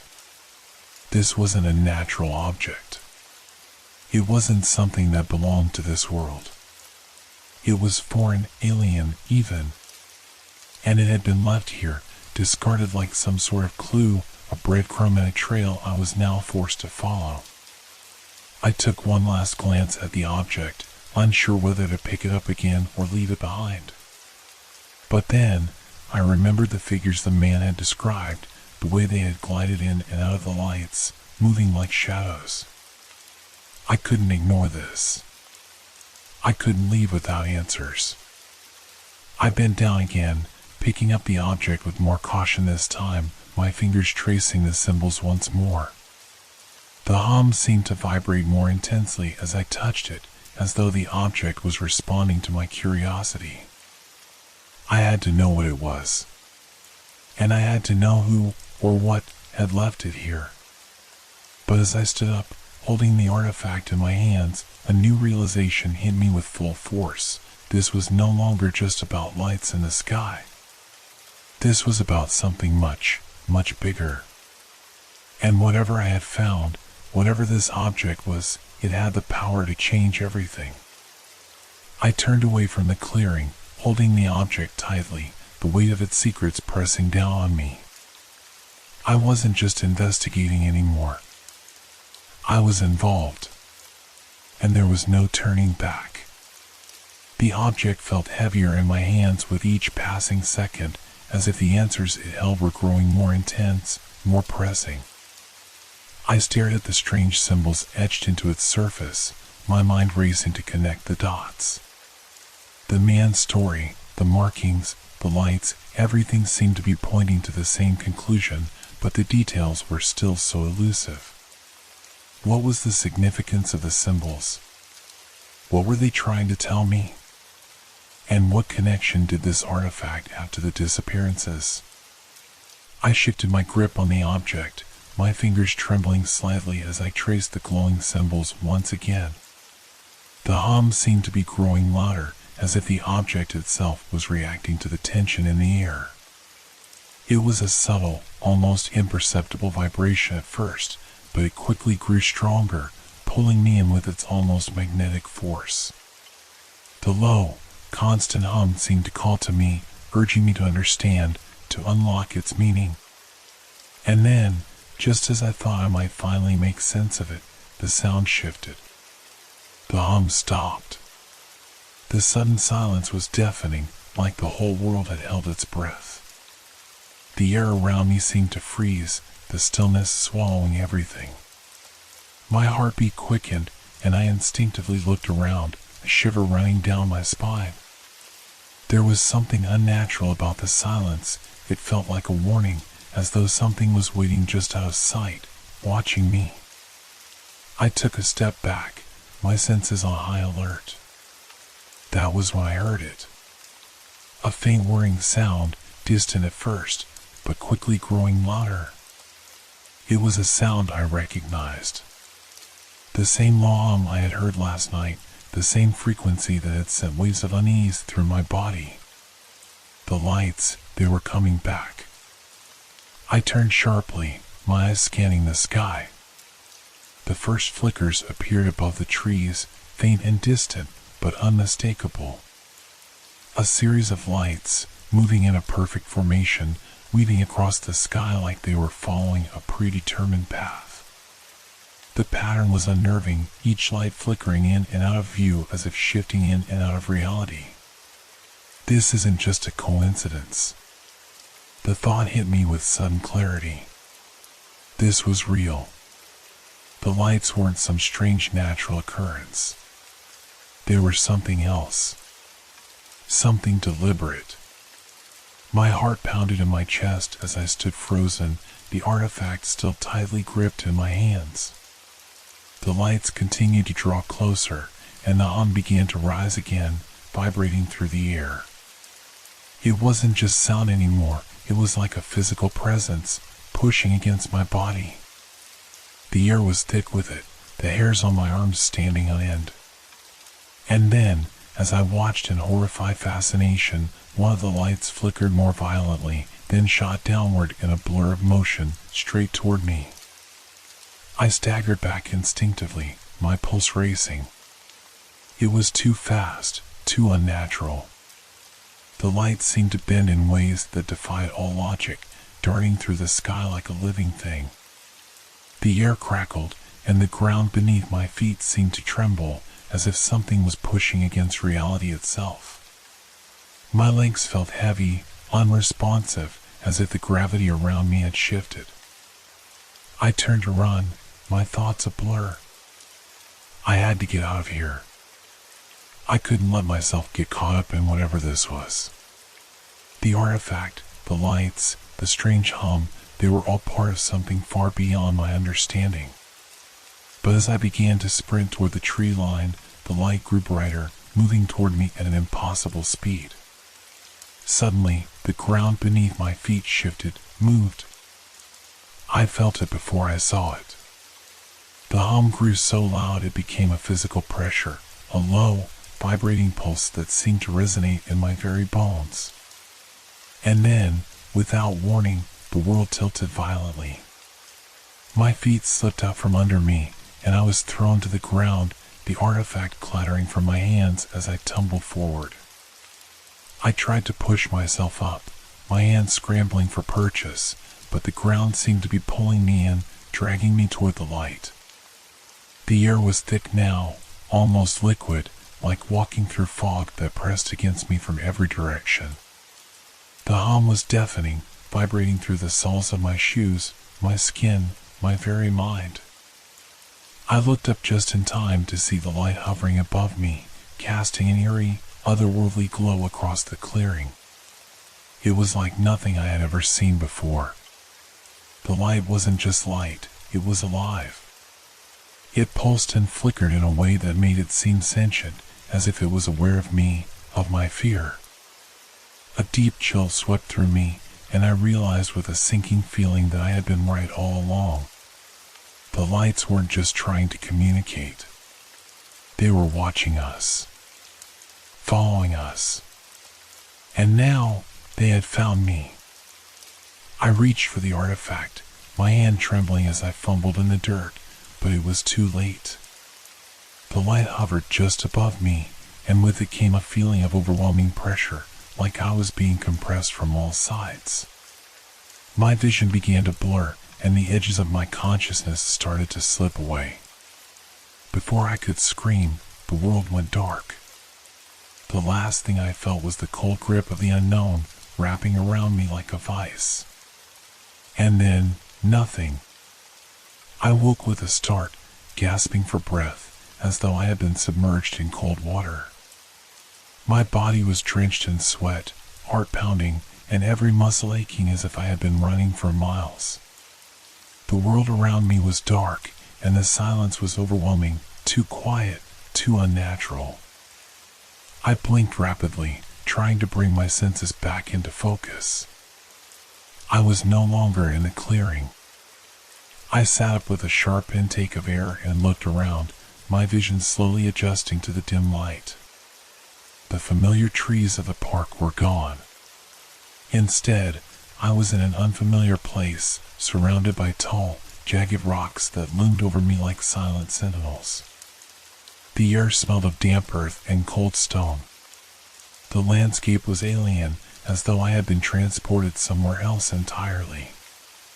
My chest tightened with fear. How had I gotten here? The last thing I remembered was the light, the strange, overpowering glow that had surrounded me, that had almost consumed me. The hum had been deafening, and then everything had gone black. Had it all been a dream? No, the aching in my bones, the fear coursing through my veins, told me otherwise. It had been real. I had felt it, felt the pressure, the presence. And now, here I was, somewhere I didn't belong. I shook my head, trying to clear my thoughts, but it was difficult. It felt like I was in a daze, like my mind was slowly piecing together something it couldn't fully comprehend. Then, I heard it. A faint rustling, followed by a low groan, broke through the silence. It was coming from behind me. I whirled around, and my heart skipped a beat when I saw him, my friend, the one who had been with me on that first night, the one who had witnessed the lights alongside me.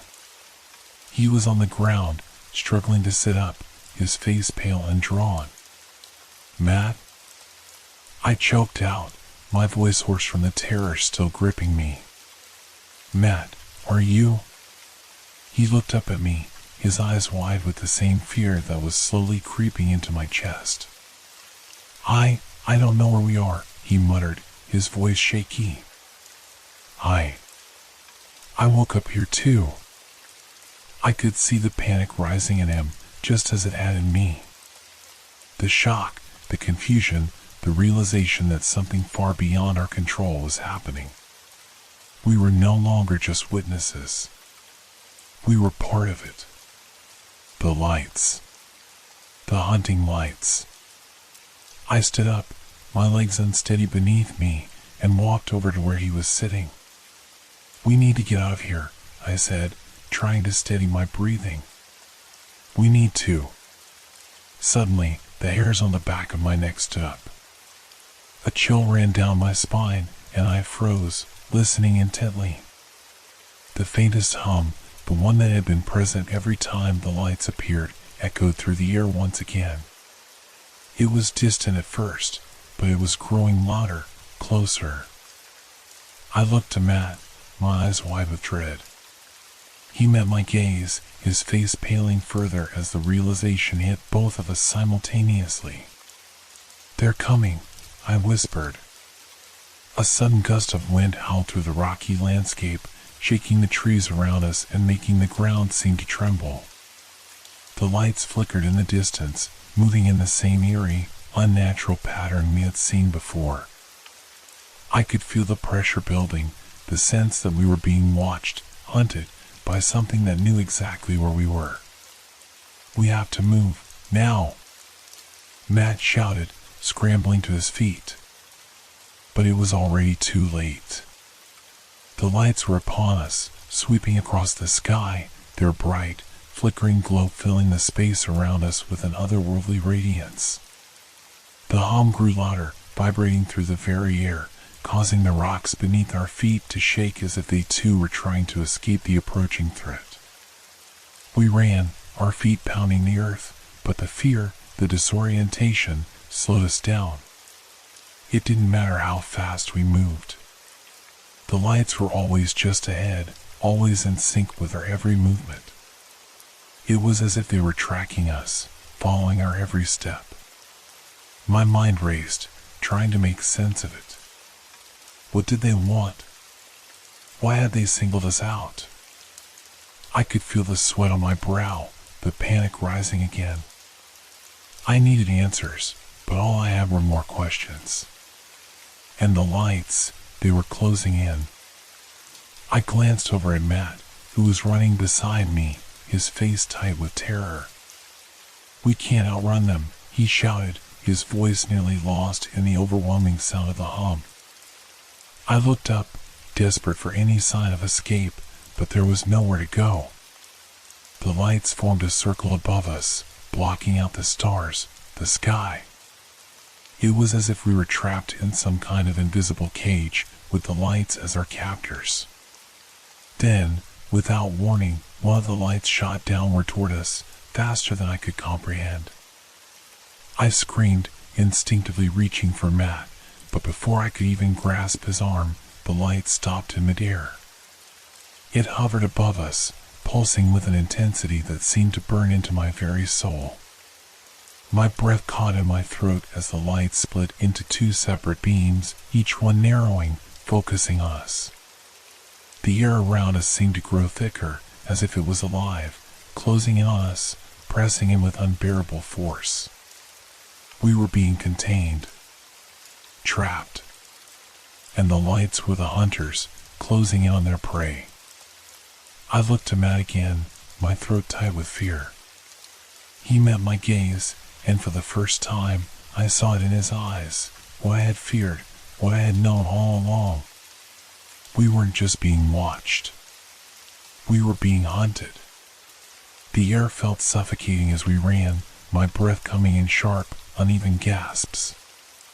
My legs burned with the effort, and every instinct screamed for us to get away, to find shelter, anything to shield us from those lights. But no matter how fast we moved, no matter how hard we pushed ourselves, it felt like the lights were always one step ahead. We ducked into a small cluster of rocks, hoping the shadows would shield us, but the moment we stopped moving, the silence descended again. And with it, that familiar hum, the faint, vibrating sound that had become synonymous with the fear clawing at my chest. It wasn't as distant as before. No, it was closer now, the sound vibrating through the air, settling into my very bones. I looked around frantically, my heart racing. We were hidden in the shadow of the rocks, but that didn't feel like enough. It felt like the very ground was alive, pulsing in rhythm with the hum, vibrating with an invisible energy. The rocks we hid behind were too small, too exposed. "They're coming," Matt whispered, his voice strained, barely audible. I nodded, not trusting myself to speak. The lights were already flickering in the distance, just beyond the edge of the trees, flashing in and out of view like they were searching. I couldn't shake the feeling that they were looking for us, scanning the area with an unnatural precision, aware of where we were hiding. It didn't make sense. We were in the shadows. We were still, silent. And yet, it felt like the lights could see us, like they were homing our every movement. The hum grew louder.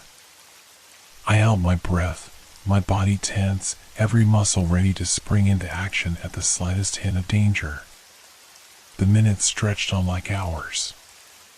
I could hear nothing but the pulse of the hum and the occasional rustle of wind through the trees. And then, the ground beneath us seemed to shift.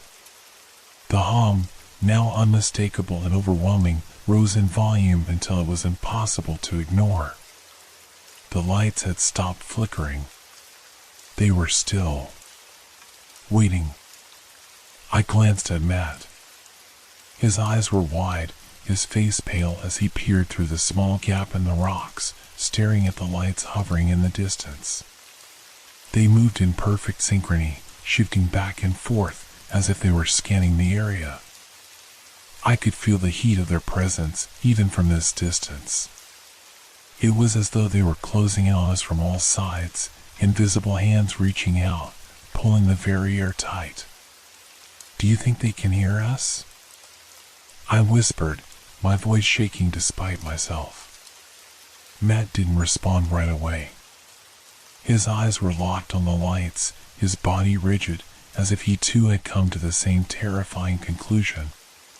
He turned to me and nodded once, his lips pressed into a thin, grim line. "They know we're here. Somehow, they know." I felt the chill run through me. They knew. The lights weren't searching blindly. They were aware of us. They had been tracking us from the moment we'd seen them.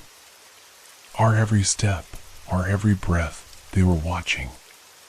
Without thinking, I grabbed Matt's arm.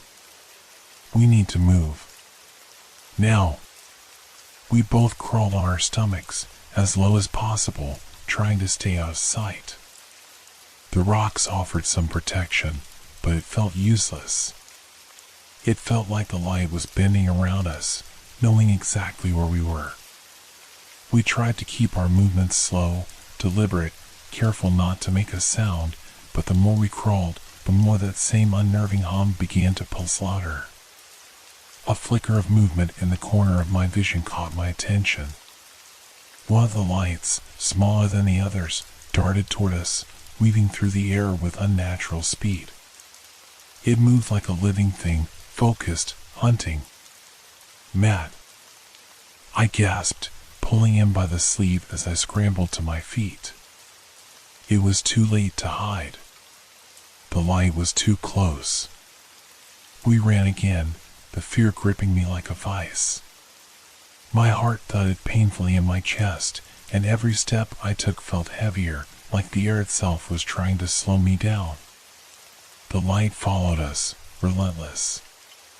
No matter how hard we tried to outrun it, it was always just behind us, closing the distance with terrifying precision. We ducked behind another cluster of boulders, trying to regain our bearings, but the moment we stopped moving, I heard it again, the unmistakable hum. The light stopped in midair, hovering just above the rocks. It flickered, then grew brighter, narrowing its focus as if it had pinpointed us once more. I crouched low, pressing my back against the stone, the cold of it seeping into my skin. Matt was beside me, his face tight with terror, his breathing shallow. I could hear him whispering under his breath, but I couldn't focus on what he was saying. My whole world had narrowed to that single point, the light hovering above us, its energy radiating out in waves, as though it were alive and aware. It was no longer just about evading the light. It was about understanding that we were the prey, and it was closing in for the kill. And as the light flickered once more, I realized something that froze me in my tracks. The hum had shifted again. This time, it wasn't just sound. It was a presence, moving through me, bending my mind, pulling me in like the gravitational pull of a black hole. The light wasn't just following us anymore. It had found us. And there was nowhere left to run. We ran through the underbrush, our feet pounding the earth, but no matter how hard we tried to escape, the sense of being followed, of being watched, grew stronger. The hum, once a distant vibration, was now a constant presence, thrumming in my chest, in my bones. It was impossible to ignore. I glanced over at Matt, his face pale, his expression tight with fear. He was moving as fast as he could, but even he knew that we were growing weaker, our energy fading with every passing second. We had nowhere to go, no place to hide that felt safe. A sudden crack of twigs underfoot made me freeze. My breath caught in my throat as I looked around, my heart hammering in my chest. The light, the same bright flickering glow, was near. Too near. We had found ourselves at the edge of the park, a secluded area surrounded by dense trees and jagged rock formations. There were no roads, no houses, no way out. The terrain was rugged and isolated, perfect for concealment, except for the fact that we weren't the only ones here. I tugged at Matt's arm. "We have to hide. We're cornered." But there was nowhere to go. The trees around us were too sparse, the rocks too jagged to provide any real cover. The only thing we could do was try to stay low, to find shelter where we could, even if we had no idea how long we could last. A sudden flash of light blazed across the sky, momentarily blinding me. I squinted, trying to keep my bearings. The light shot down, fast and precise, like an arrow aimed directly at us. It seemed to know exactly where we were. I pulled Matt toward a large boulder at the edge of the clearing, praying it would provide enough cover. We crouched low behind it, our bodies pressed tight against the cold stone. The hum was deafening now, vibrating through the rock, through the air. I could feel it in my chest, in my teeth, as if the very world around us was resonating with the energy from the light. Matt's breathing was sharp and shallow beside me, matching mine in rhythm. His hand clenched mine, tight, almost painfully so. I wanted to look at him, to say something to reassure him, but my throat was dry, and all I could do was focus on the light. The presence of it, so close, so powerful, was overwhelming. The light shifted again, moving across the sky, but it never seemed to stray far from us. Every time I thought it was gone, it would flicker again, always just beyond the rocks, just beyond the trees. Then, it happened. The hum stopped. The sudden silence was deafening. My ears rang, and I felt the weight of the stillness pressing in on me. It was as if the very air had thickened, suffocating me. I could no longer hear the faint rustling of leaves, the soft whisper of wind. The world around me had grown impossibly still. And yet, something was there. I could feel it, the unmistakable sensation of being watched. It was as if the very space around us had become alive, like a presence was moving just out of sight, right at the edge of my perception. I could sense it in the shadows, in the movement of the air, in the way the rocks seemed to shift ever so slightly, as if something unseen was standing just beyond the edge of reality. My skin prickled with the sense that we weren't alone, not anymore. That thing, whatever it was here with us. "Matt," I whispered, my voice barely audible, "do you feel that?" Matt's face was a mask of terror, his eyes wide as he nodded slowly, his gaze darting around in the darkness. He didn't speak, but I could see it in his eyes. He felt it too, the presence. Something closer than it had ever been before. I slowly reached for his hand, pulling it tighter into mine. My heart was pounding in my ears, every muscle tense with the anticipation of something horrible. I knew that whatever was out there, it wasn't just the light anymore. There was something else. Something that moved through the air, through the shadows, something that could see us even when we couldn't see it. A soft breath of wind brushed against the back of my neck, cold and sharp. My blood ran cold. I didn't need to look to know that whatever was out there was now right behind us. I turned my head, slowly, not daring to make a sound.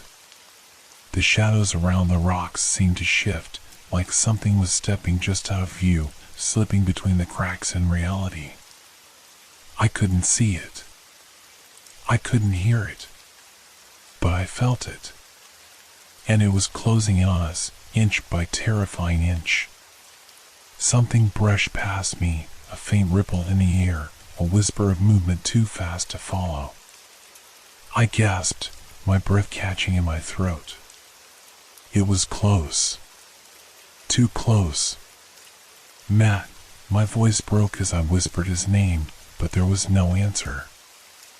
I turned to look at him, and my heart skipped a beat. Matt wasn't looking at me. His eyes were wide, locked on something behind me. His face had gone deathly pale. His mouth moved, but no sound came out, only the faintest tremor. I spun around, dread flooding my veins, but there was nothing. Only darkness. Yet, I felt it. It was right there. Something was standing in the darkness, only inches away, and I could feel its presence like a weight on my chest. The air itself felt suffocating, heavy with its unnatural power. I couldn't see it. I couldn't hear it. But it was there. And whatever it was waiting. I couldn't breathe. The air around us seemed to have thickened, stifling my chest, suffocating me with an invisible pressure. Every instinct screamed at me to move, to run, to do anything, but I couldn't. I was paralyzed, frozen in place, my body refusing to obey my mind. Something was moving in the shadows. I could feel it closing in around us, a presence so overwhelming it seemed to distort everything around me. My eyes couldn't focus, my thoughts couldn't process, everything was a blur of light, darkness, and this unbearable hum that rattled my teeth, vibrating deep in my bones. And then, the lights. I hadn't dared to look directly at them before, too afraid of what I might see. But now, they were impossible to ignore. The lights, those strange, shifting orbs, hovered in the distance, dancing through the sky with eerie precision. They flickered and twisted, coming closer, growing in intensity until they were blinding. But now, as they drew nearer, I saw something else. Something inside the lights. Figures. Shadows. Flickers of movement that weren't just the lights themselves, they were something else entirely. They were shapes. They were bodies. I didn't want to look, didn't want to see, but I couldn't tear my eyes away. There were 5, no, 6, no, more. Figures that moved in the light, darting in and out, their forms shifting as though made of smoke, of light, of something that didn't belong in this world. At first, I thought they were human, but as they drew closer, I could see the truth. They weren't human.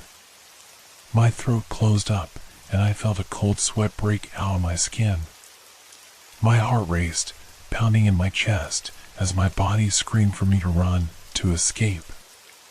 But I was frozen. I couldn't move. I couldn't breathe. The figures, they were tall, unnaturally so, their bodies elongated in ways that defy human proportions. Their skin wasn't flesh, but something translucent, shimmering, almost liquid, like shadows made of glass. They didn't walk, they floated, their limbs unnaturally still and straight, gliding smoothly through the air as though gravity had no hold on them.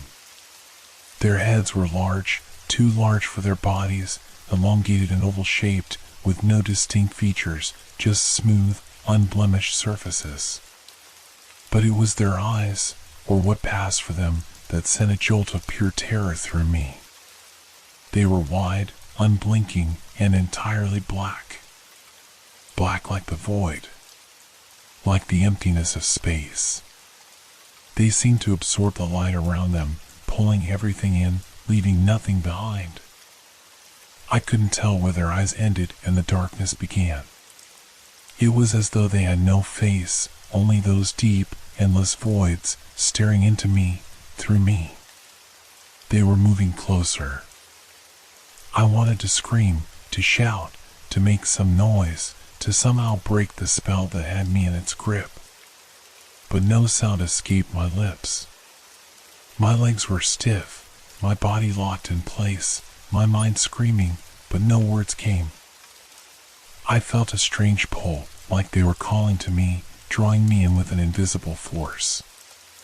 Every part of my being screamed to fight, to run, but my body wouldn't respond. It was as if my very existence was being siphoned away, piece by piece, by their presence. And then one of them, the leader, I would later call it, moved toward us. I could hear nothing but the hum. The loud, insistent hum, now vibrating through my skull, rattling my brain. The light surrounding them grew brighter, almost unbearable, until I had to squeeze my eyes shut. But even with my eyes closed, I could feel their presence. One of the figures was almost upon us now. Its elongated limbs moved unnaturally, with a grace that was almost hypnotic, but as it drew nearer, I could see it more clearly. It was a tall, thin figure, its arms reaching down like tendrils, unnervingly long, stretching beyond what should have been physically possible. I felt my legs give out.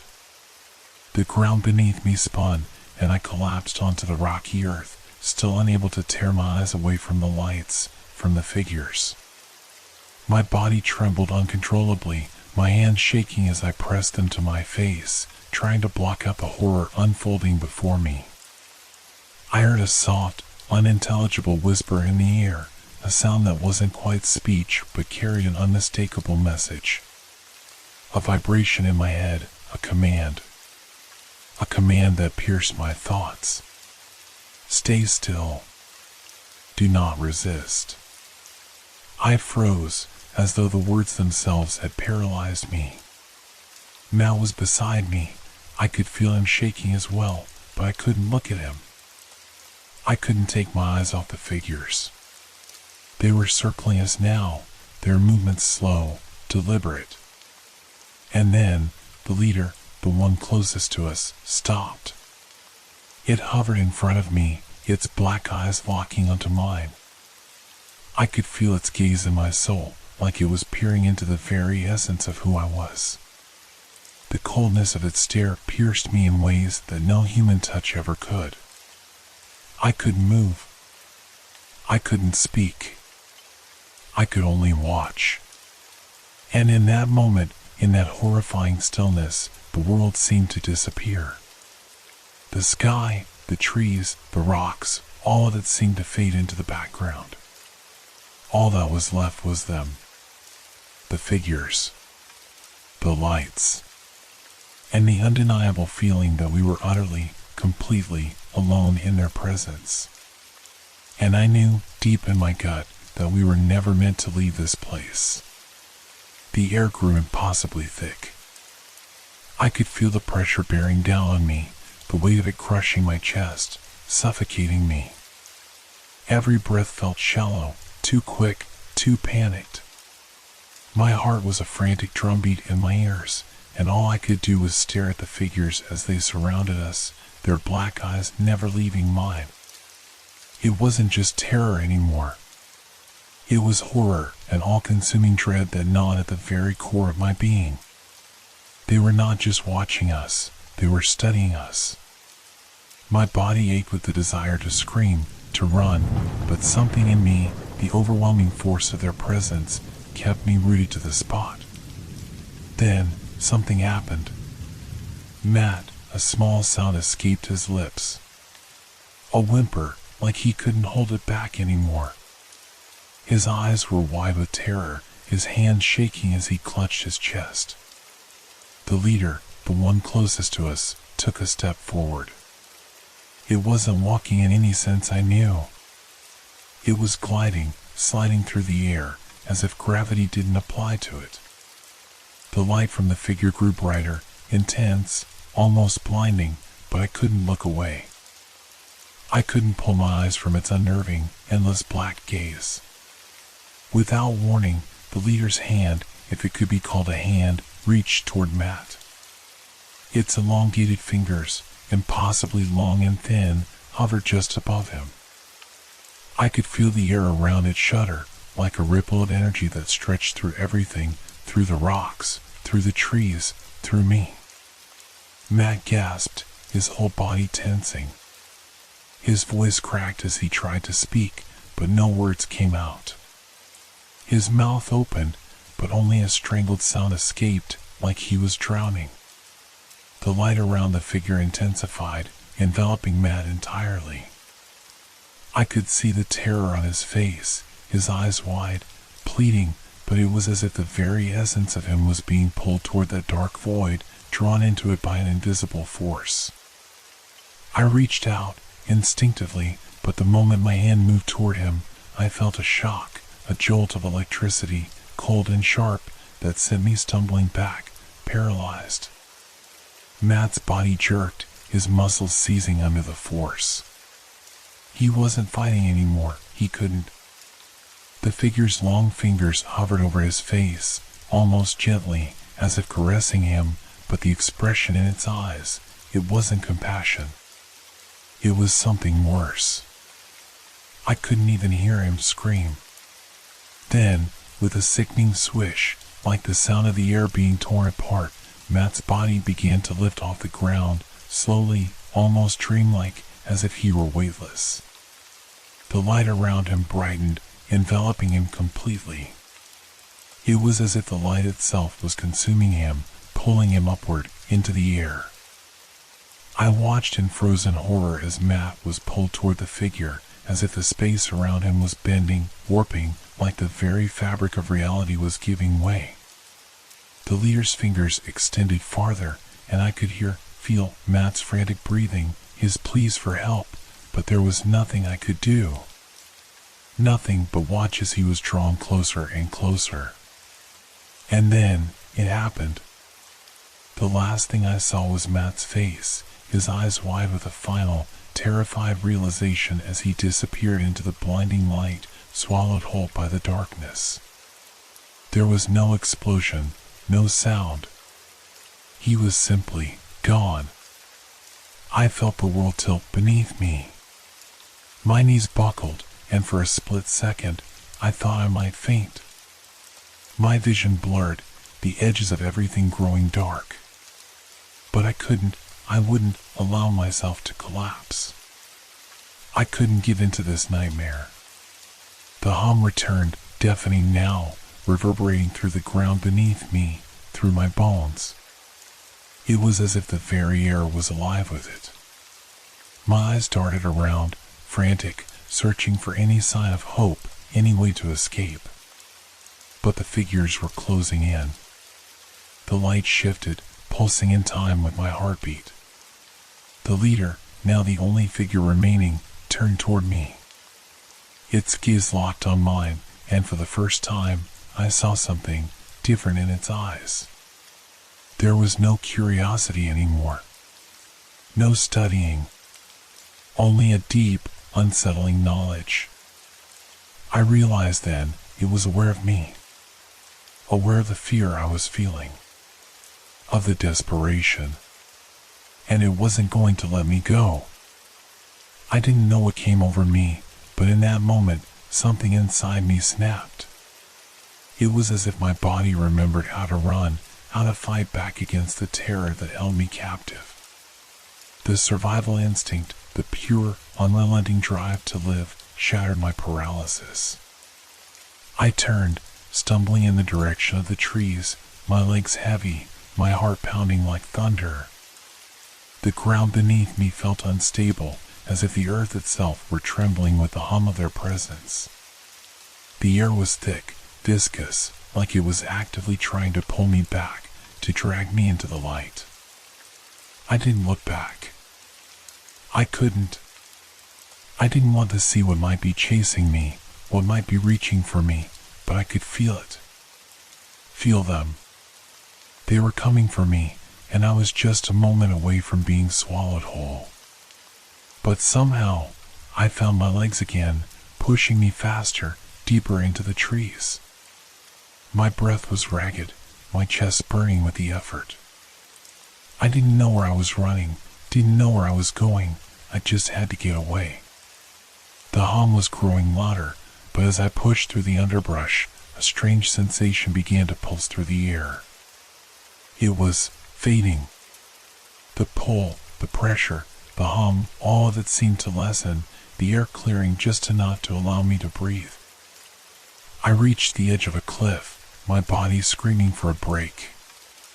My legs gave way, and I collapsed to the ground, gasping for air, my mind struggling to process what had just happened, what I had just seen.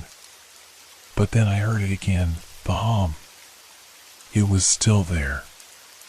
It was still coming for me. I knew that I wasn't safe, but I was alive. For now, I had barely made it home. My legs were still trembling, every muscle screaming in protest as I stumbled through the front door. My mind felt as if it were unraveling, torn between disbelief and the crushing weight of reality. I tried to shut the door behind me, but it felt like the world was still out there, waiting, watching. The house was eerily quiet, the normal hum of suburban life replaced by an oppressive stillness.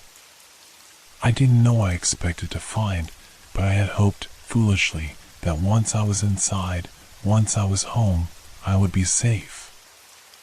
I locked the door, double-checked the windows, and stumbled into the kitchen, desperate for something to ground me. But the silence in the house didn't comfort me. It suffocated me. I could still feel their eyes on me, those black, endless voids that had watched me so intently just moments ago. I could still hear the hum that vibrated in my skull, still feel the shudder of that light as it pulled Matt away. It was like a living thing, following me, lingering in the background of my thoughts. I tried to tell myself that it was over. that I had escaped. But my heart told me otherwise. I stood in the kitchen for what felt like an eternity, trying to steady my breath, but the air was too thin, too tight. Every time I closed my eyes, I saw them, those figures, floating in the light, stretching out toward me with their long, unnatural limbs. The images burned themselves into my retinas, and I couldn't shake them. I couldn't escape them. Then, it happened. The lights. They were outside. I could see them, just a flicker at first, a small glimmer through the curtains. At first, I thought it was my mind playing tricks on me. I thought I was hallucinating, that I was so worn down by fear and exhaustion that I was seeing things. But when I looked again, they were there. The same strange, shifting lights that had haunted me in the woods, hanging above the street, just beyond my driveway. They hovered in the night sky, flickering and moving in a way that no earthly object could. The lights were silent, but they felt alive, like they were watching, observing, waiting. My breath caught in my throat. I couldn't tear my eyes away. I couldn't move.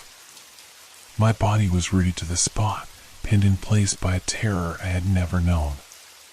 The lights grew brighter, more intense, as if they had noticed me watching. As if they knew. I turned away from the window, backing into the shadows of the room. My pulse was racing, my thoughts a disjointed mess. I wanted to scream, to call someone, to ask for help, but who could I call? Who would believe me? They would just think I was losing my mind. The hum, it was back. Fainter than before, but still there. I could feel it in my bones, deep within my chest. It was distant, but unmistakable. The same low, vibrating hum that made my skin crawl. It was like the air itself was alive with it, as though the world around me was being pulled into the rhythm of that sound. I tried to focus, to calm myself, to think clearly. But it was like my mind was shattering under the weight of what had happened, what I had witnessed. I grabbed my phone, my hands shaking uncontrollably as I dialed the number for the local sheriff's office. The ringing echoed in the silence, a desperate sound in the empty house. But before anyone could pick up, I heard something that made my blood freeze. A tap. A knock. It was soft at first, barely audible, like a whisper at the door. I stopped breathing. The knock came again, more insistent this time. My hand went to my chest, where my heart was racing out of control. It felt like I was suffocating, like the walls were closing in around me, like they were closing in with me. I cautiously approached the front door, every muscle in my body tense, screaming at me to run. But I stayed frozen, the phone still in my hand. The knock came again, but this time it was followed by a voice. A voice that wasn't human. It wasn't Matt's voice, but it sounded like it could have been. It was a strange, distorted version of his tone, unrecognizable, like something had twisted it. Open the door. The words seemed to vibrate through the air itself. My vision blurred, and I staggered back, nearly falling over the coffee table. My breath came in shallow, frantic gasps. I didn't know who, or what, was outside that door, but it wasn't human. It couldn't be. The voice felt wrong, distorted, alien. I backed away from the door, my mind racing, my panic growing. The hum was louder now, almost deafening, and I felt the temperature drop in the room as if the world outside had become somehow colder. And then, just as quickly as it had started, the knocking stopped. I hesitated, waiting for any sound, any sign that it had all been some mistake. But the silence that followed was thick, oppressive, too still. I turned to the window again, my heart leaping into my throat when I saw them. The lights were closer now. They were right outside, hovering just above the driveway, their presence undeniable, their shapes flickering and shifting in the dark. There was no doubt anymore, they were following me. And they had found me. My body shook with fear. I felt trapped in my own house, with no way out. The fear was suffocating. The lights had returned, and this time, I wasn't sure how much longer I could keep running. In the distance, I heard a low rumble, a sound that wasn't thunder, but something else. Something deep and unnatural. And I knew. They were coming for me. The days blurred together in a haze of restless nights and constant dread. Every corner of my house, every street, every shadow seemed to be alive, watching me. I couldn't escape the feeling that something was always just behind me, lurking just out of sight. No matter where I went, no matter how many doors I locked, no matter how tightly I pulled the blinds, I knew they were there. Watching.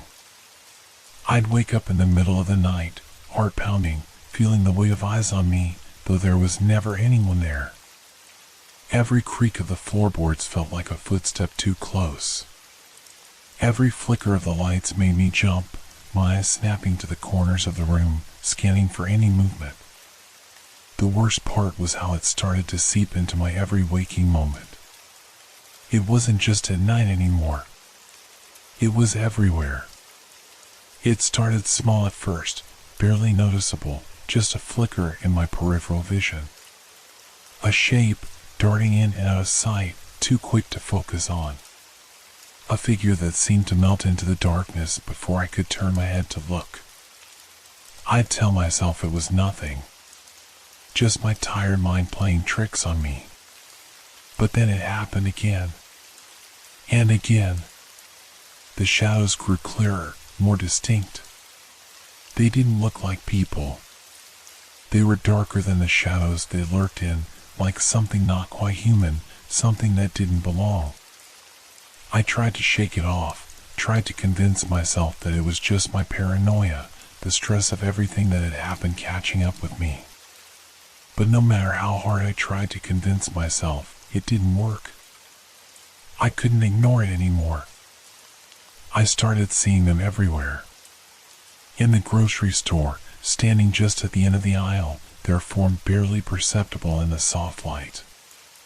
In the reflection of the car window, when I glanced in the rearview mirror and saw the shadow of a figure standing behind me, only to turn around and find nothing. In the corner of my bedroom, when I awoke in the middle of the night, the figure lingering just beyond the edge of the bed, waiting for me to look. I would blink and it would vanish. But when I looked again, it would be there, closer, clearer, more solid. I couldn't tell if I was losing my mind, if these were just the side effects of a broken brain trying to piece together the unexplainable. But the feeling, the growing weight of something unnatural, never left me. I began to keep my eyes locked on the corners of every room, scanning the walls for any sign of movement, any shadow that seemed out of place. I couldn't relax. My breath was shallow. My chest ached with the pressure of being watched. I noticed that the lights were always close. They were always there.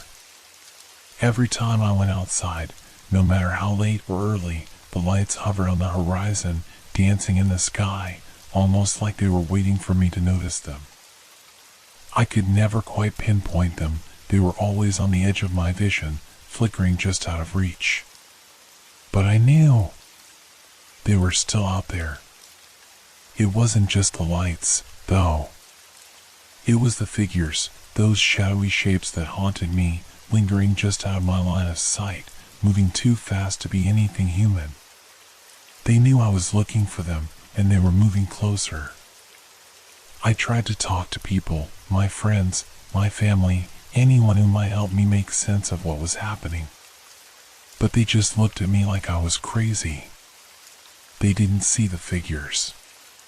They didn't feel the constant pressure that weighed down on me. No one else seemed to notice the unnatural hum that hummed beneath the world, the way the air seemed to grow thick with a sense of something watching, something waiting. It was maddening. I couldn't sleep anymore. I couldn't focus. I couldn't think straight. My nerves were frayed, and every day felt like I was walking on the edge of some abyss, waiting for something to tip me over. One night, I woke up in a cold sweat. My room was dark, but I could feel them. They were here. The shadows moved along the walls, flickering just beyond the edge of the light. I could see them now, clearer than ever, figures standing just at the edge of my vision, too fast to be human, but too real to ignore. I couldn't breathe.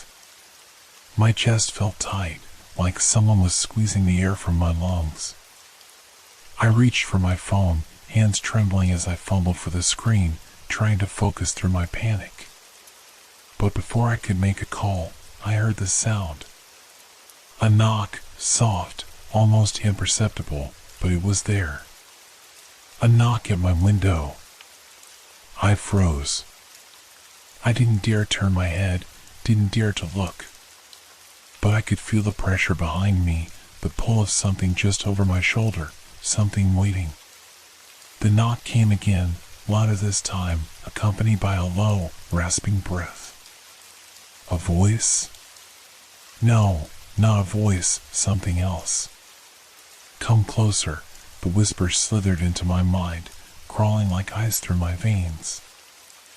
I snapped my head around, but there was nothing there. Just the empty night. I pressed my back against the wall, holding my breath, but my eyes darted to the corners of the room, scanning for any movement, any sign that the figures were real. The shadows were still there. They were always there now. Something in my head snapped. I couldn't take it anymore.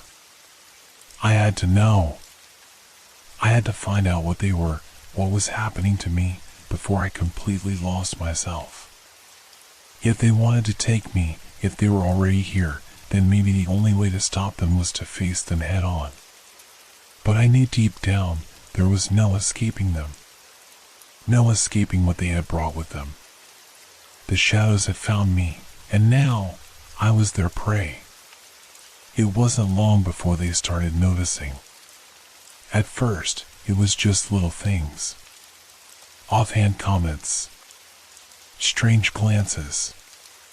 They were the kind of looks people give you when they think you're overreacting, when they think something's wrong but don't know how to help. I could feel it every time I was around them. My mother would frown, her eyes narrowing with concern when I jumped at a shadow, when I started scanning the room for those flickering lights that seemed to follow me no matter where I went. My father would tell me to relax, to calm down, that I was just stressed. But it wasn't stress. It was something else. Something I couldn't explain. I tried to, but the words wouldn't come. How could I tell them what I had seen? How could I make them understand that the lights weren't just some figment of my imagination? And it wasn't just my parents. It was my friends, too. Jess, who had always been so understanding, now looked at me with a mixture of pity and confusion. Her voice, soft and patient, would try to reassure me. Maybe you just need some rest, she would say, her hand resting lightly on my arm as if it could ground me. You've been through a lot, you know? Maybe it's just your mind playing tricks. But I knew it wasn't tricks. I knew what I saw. I felt it deep in my bones. Still, they didn't understand. One afternoon, I ran into Dave at the grocery store. He used to be one of my closest friends, someone who would listen to anything without judgment. But today, his eyes followed me with a caution I hadn't seen before. I had hoped he'd be different. Maybe he'd believe me. Maybe he'd see that there was something going on that I couldn't explain. But when I tried to tell him about the shadows, the lights, the hums, he just shook his head. Look, "Man," he said, scratching the back of his neck nervously. "I don't know what you're going through, but this isn't healthy. Maybe it's time you saw someone about this. A doctor, or, hell, even a therapist." His words hit me like a slap. A doctor? I wanted to scream, wanted to tell him that I didn't need therapy. I didn't need pills or someone to sit me down and try to convince me that I was imagining things. I needed them to stop following me. I needed them to stop showing up at the corners of my vision. I needed the lights to go away. But the words never came. Instead, I forced a smile, a thin, strained smile that didn't reach my eyes. "Yeah," I muttered, "maybe you're right. Maybe I do need to take it easy." But the truth was, I wasn't taking it easy. I couldn't. The more I tried to explain myself to those around me, the more distant they became. It was like they were all pulling away, their faces becoming masks of concern, their eyes full of pity. They saw me as someone who was unraveling, and I couldn't blame them. I was. I saw them, they saw me, but there was no way to make them understand what was happening. I didn't feel like myself anymore.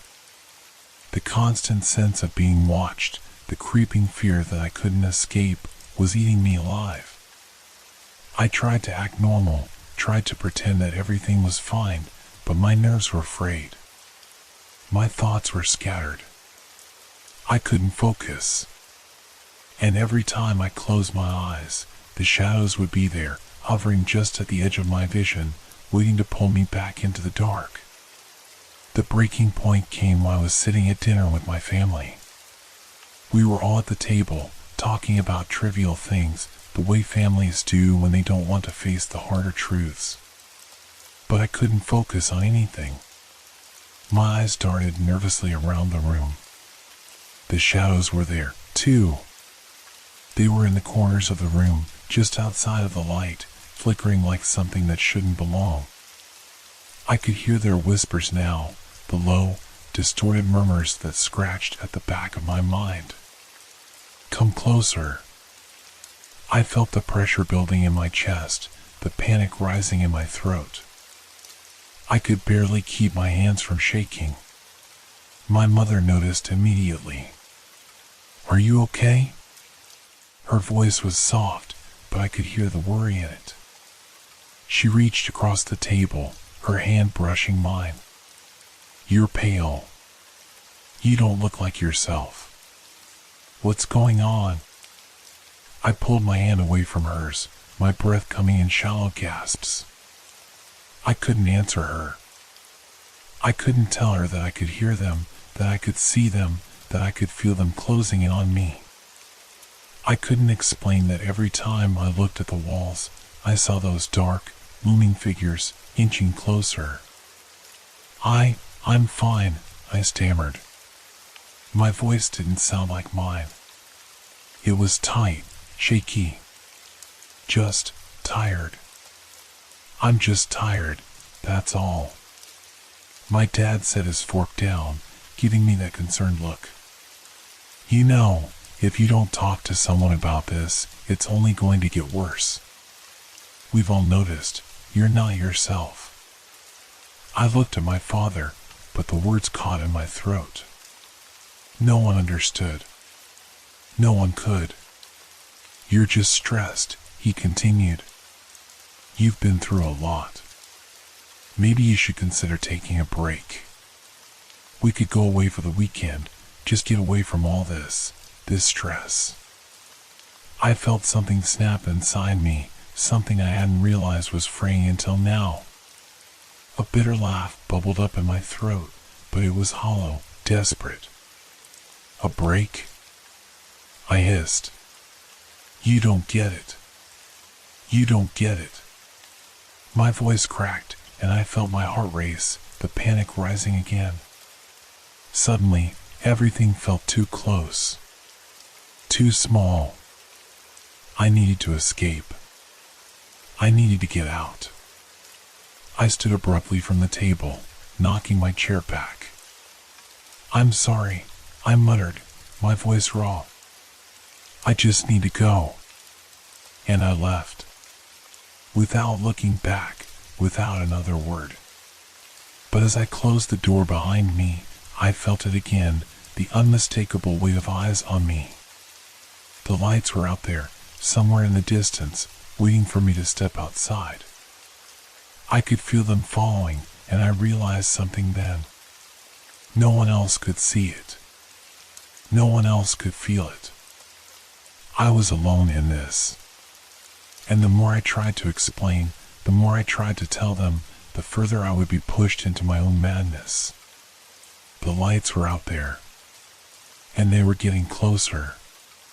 Days began to blur into one another. Time felt like it was slipping through my fingers, leaving me more disoriented with each passing hour. I tried to go about my routine, to convince myself that everything was fine, that this could all be explained away, that I was just tired, that maybe I had been under too much stress lately. But deep down, I knew that was a lie. The figures and lights didn't just appear at night anymore. No, they were everywhere. Every moment, every second was a constant battle to keep them at bay, to pretend like everything was normal when nothing was. It started innocently enough. I'd be sitting in the park, watching the joggers, the families, the kids on their bikes.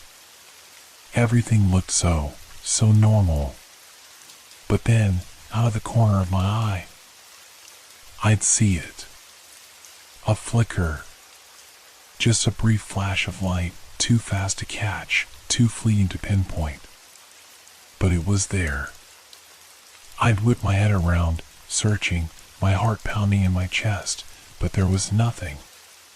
The park was empty, save for the people going about their day, oblivious to what was stalking me. But I knew. I could feel their eyes on me, like an invisible weight pressing down on my skin, like they were watching and waiting. And it wasn't just the lights anymore. I began seeing them, the figures, standing in the crowd, in the corners of every room, at the edges of my vision. They weren't just shadows anymore. They had form, shape. And they were closer. I could make out the outlines of their limbs, the way they moved, shifting just enough to send a chill down my spine. I'd blink, and they'd be gone, only to appear again in a different spot. My breaths came in short gasps. I could feel the blood pounding in my ears, and I'd turn my head so quickly I almost gave myself whiplash, but I could never quite catch them. They moved faster than I could follow. But it was the lights that were the worst. The flickering lights, always just out of reach, always there, always watching me. They were becoming more persistent, more urgent. The soft hum that accompanied them was becoming more of a buzzing, a pulse, vibrating in my chest like a drumbeat I couldn't escape. It was everywhere. It was in my head. It wasn't just in the dark anymore. It was daylight now. Broad daylight, with people walking around me, completely unaware, completely normal. But I wasn't.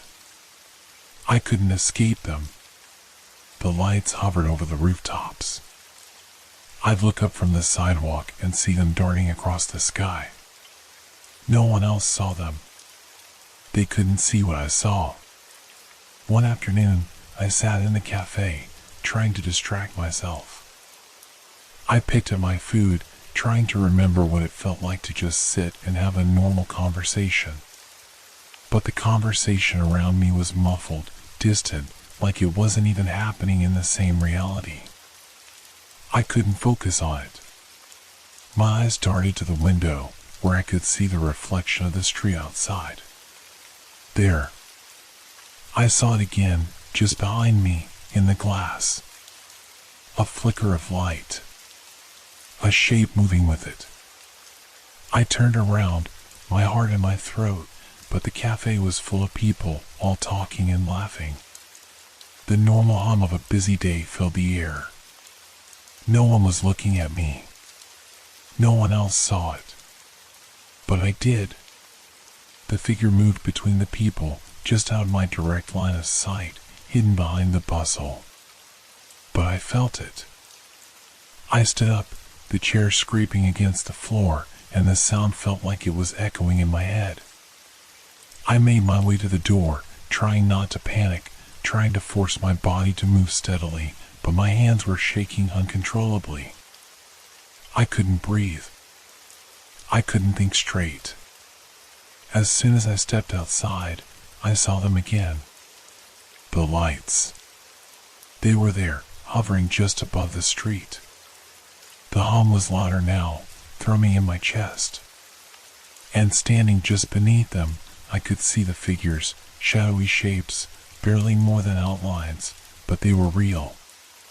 They were right in front of me. I stopped, frozen in place, my stomach twisting with terror. I couldn't take my eyes off them, even though I knew I should. I felt like I was being pulled into something, like the ground beneath me was giving way. A man walking past me bumped into my shoulder, snapping me out of my trance. He glanced at me, a quick, casual look, but I couldn't even bring myself to apologize. I just stared at the spot where the figure had been, my heart racing. And then, I saw it. A pair of eyes. Or at least, what I thought were eyes. They were in the reflection of a car window, dark and wide, staring right at me. I whipped my head toward the car, but the figure was gone. They were here. I wanted to scream, to shout at everyone around me, to beg them to see what I saw. But I couldn't. No one else could hear the hum. No one else could see the shadows lurking in the corner of their vision. I felt the walls closing in. I couldn't breathe. I stumbled backwards, my legs shaky. I had to get away. I had to escape. But no matter where I went, no matter how far I ran, they would follow. The lights would hover just above the horizon, and the figures would always be just behind me, waiting, watching. The world had become a place where everything was a threat, where nothing felt real anymore. And no matter how hard I tried, I couldn't make it stop. The darkness was closing in, and I was already lost in it. It was late, too late for anyone to be awake, too late for any rational thoughts to make their way through my scattered mind. I was sitting in my dimly lit living room, the blinds pulled tight, trying to convince myself that I could still have a normal life. That I could still push through this madness and pretend that the lights, the figures, the hum, they weren't real. But the truth was, I was drowning in this nightmare. The paranoia had consumed me, and there were times when I wasn't sure if I was still awake or if I was just drifting further into the abyss of my own fears. Every creak of the floorboards, every breeze that rattled the windows, it all felt like a warning. I had started to avoid leaving my apartment altogether. The outside world felt like a trap. If I stepped out into the open, I knew the lights would find me. The figures would be there, waiting. It was then, in the stillness of the night, when the phone rang. The shrill sound cut through the thick silence like a blade, making my heart leap into my throat. I glanced at the screen, but there was no caller ID. My hand hovered above the phone, uncertainty creeping in. No one ever called me at this hour. No one except. I swallowed hard and answered, my voice barely above a whisper. Hello? For a moment, there was nothing but static. Then a voice, soft and distorted, crackled through the receiver. It was low, tense, as though the words were being forced out, like a warning someone was desperate to deliver. Get out, the voice rasped, each word hanging in the air like a weight. Leave now, before it's too late. I froze. My blood ran cold. My body felt paralyzed, as if my mind was struggling to catch up with the reality of the situation. Who is this? I managed to choke out, my hands trembling as I gripped the phone tighter. There was a long pause, the silence thick enough to make my heart race in my chest. Then the voice spoke again, this time louder, sharper. You don't have much time. It's already looking for you. You've seen it. It knows you saw it. Get out before they come for you. The line went dead. I stood there, staring at the screen in disbelief, the weight of the words sinking into my gut like a stone. I wanted to scream. I wanted to throw the phone across the room and pretend this was just some twisted prank. But I knew it wasn't. I knew what the voice had said was true. The lights were coming for me. I'd seen them. I'd seen what they were capable of. I couldn't breathe. I could feel the panic creeping back into my chest, suffocating me. I glanced around the room as if expecting the lights to burst through the windows, as if the figure would appear any moment, pressing against the walls, ready to claim me. I grabbed my coat from the back of the chair, but my hands were shaking too violently to button it. My head spun, the words from the phone still echoing in my mind. I needed to leave. I needed to get out of here. But where would I go? Could I escape? Could I outrun them? The hum had started again. Low at first, but building with each passing second. It was getting closer. I knew what I had to do. I rushed to the door, my pulse pounding in my ears, my breath coming in short gasps. Every shadow in the corner of the room seemed to grow, stretch out, loom over me like a predator waiting to strike. The light from the hallway seemed to dim with every step I took, as though the darkness was trying to pull me back into it. But I couldn't stop. I couldn't stay here, not after what the voice had said. I stepped out into the night, my eyes scanning the dark streets around me. But there was nothing. The streetlights buzzed quietly, the wind was still. The world felt eerily empty. I kept walking, the fear gnawing at me with every step I took. What had I just heard? Who was that on the phone? Was it someone trying to help me, or was it someone who knew I couldn't escape? As I turned the corner onto the main street, the familiar sights of the neighborhood felt hollow, as if they were just a facade hiding something far worse. My breath hitched when I looked up at the sky. And there they were. The lights. They hovered just above the horizon, distant but unmistakable. Faint at first, but growing brighter, sharper, as though they were focusing on me. I stopped in my tracks, every muscle in my body locking into place. The hum grew louder, reverberating through the street, vibrating in my chest, in my teeth. My legs felt heavy, like they didn't belong to me anymore, but I couldn't tear my eyes away from the sky. The lights moved in a way that didn't make sense, darting back and forth, zigzagging in a pattern I could almost understand. They were getting closer. The figures moved beneath them, shadows in the dark. I could see their shapes now, the outlines of their limbs stretching, reaching, like they were searching for something. For me. I couldn't stay. I couldn't hide. And then I heard it. A soft whisper, as though coming from the very air around me. You're not safe. I spun around, but there was nothing there. No one. The street was still empty. My breath came in ragged gasps. The warning was clear. I couldn't outrun them.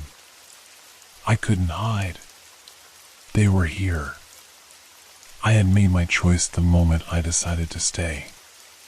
Now I would have to face the consequences. The night air was thick with a sense of impending doom. Every breath felt like it could be my last, each step heavy with the weight of what I now knew to be true. The lights hovered above me, a constant presence in the sky, their eerie glow casting shadows that twisted and shifted unnaturally. The hum vibrated through my bones, inescapable, as if it had become a part of me, a reminder of what was coming. I had made my choice. I couldn't run anymore. I couldn't hide. The warning from the phone call had been clear. It was too late for escape. Now, the only option left was to face whatever waited for me, whatever was hunting me. I walked down the familiar street, my footsteps muted against the concrete, the shadows stretching long and dark, mocking the sense of security I once had here. I knew the truth now. The lights, the figures, the whispers, they weren't random. They weren't just an anomaly in the night. This wasn't just something that was happening to me. This was a pattern of disappearances. I couldn't ignore the stories I had heard, the rumors I dismissed as wild conspiracy theories, until now. People had vanished without a trace, only to be found again, but they were never the same. There were reports, hushed ones, from those who had escaped. The ones who survived the encounter, but who were never truly free again. They had been experimented on. Their bodies, their minds, altered. Their very essence twisted by whatever they were. The lights were not just a tool for abduction, they were a means of control, of manipulation. They experimented, probed, changed, and when they were done, they released their victims back into the world, not as they had been, but as something else entirely. I remembered the faces of those who had disappeared. The fear in their eyes before they were taken. The way their families had held out hope, only to be left with empty spaces, unanswered questions. Those people didn't come back whole. They came back broken. And now, I knew. I was next. The realization hit me like a cold wave, freezing me in my tracks. I wasn't going to escape this. I wasn't going to walk away untouched. They had already marked me, already started their process. The last time I had seen the lights, the last time I had felt the presence of those figures, I hadn't fully understood. I hadn't truly seen what was happening. I hadn't been ready to accept the horror of it. But now I saw it clearly. The lights were not a natural phenomenon. They were an invasion.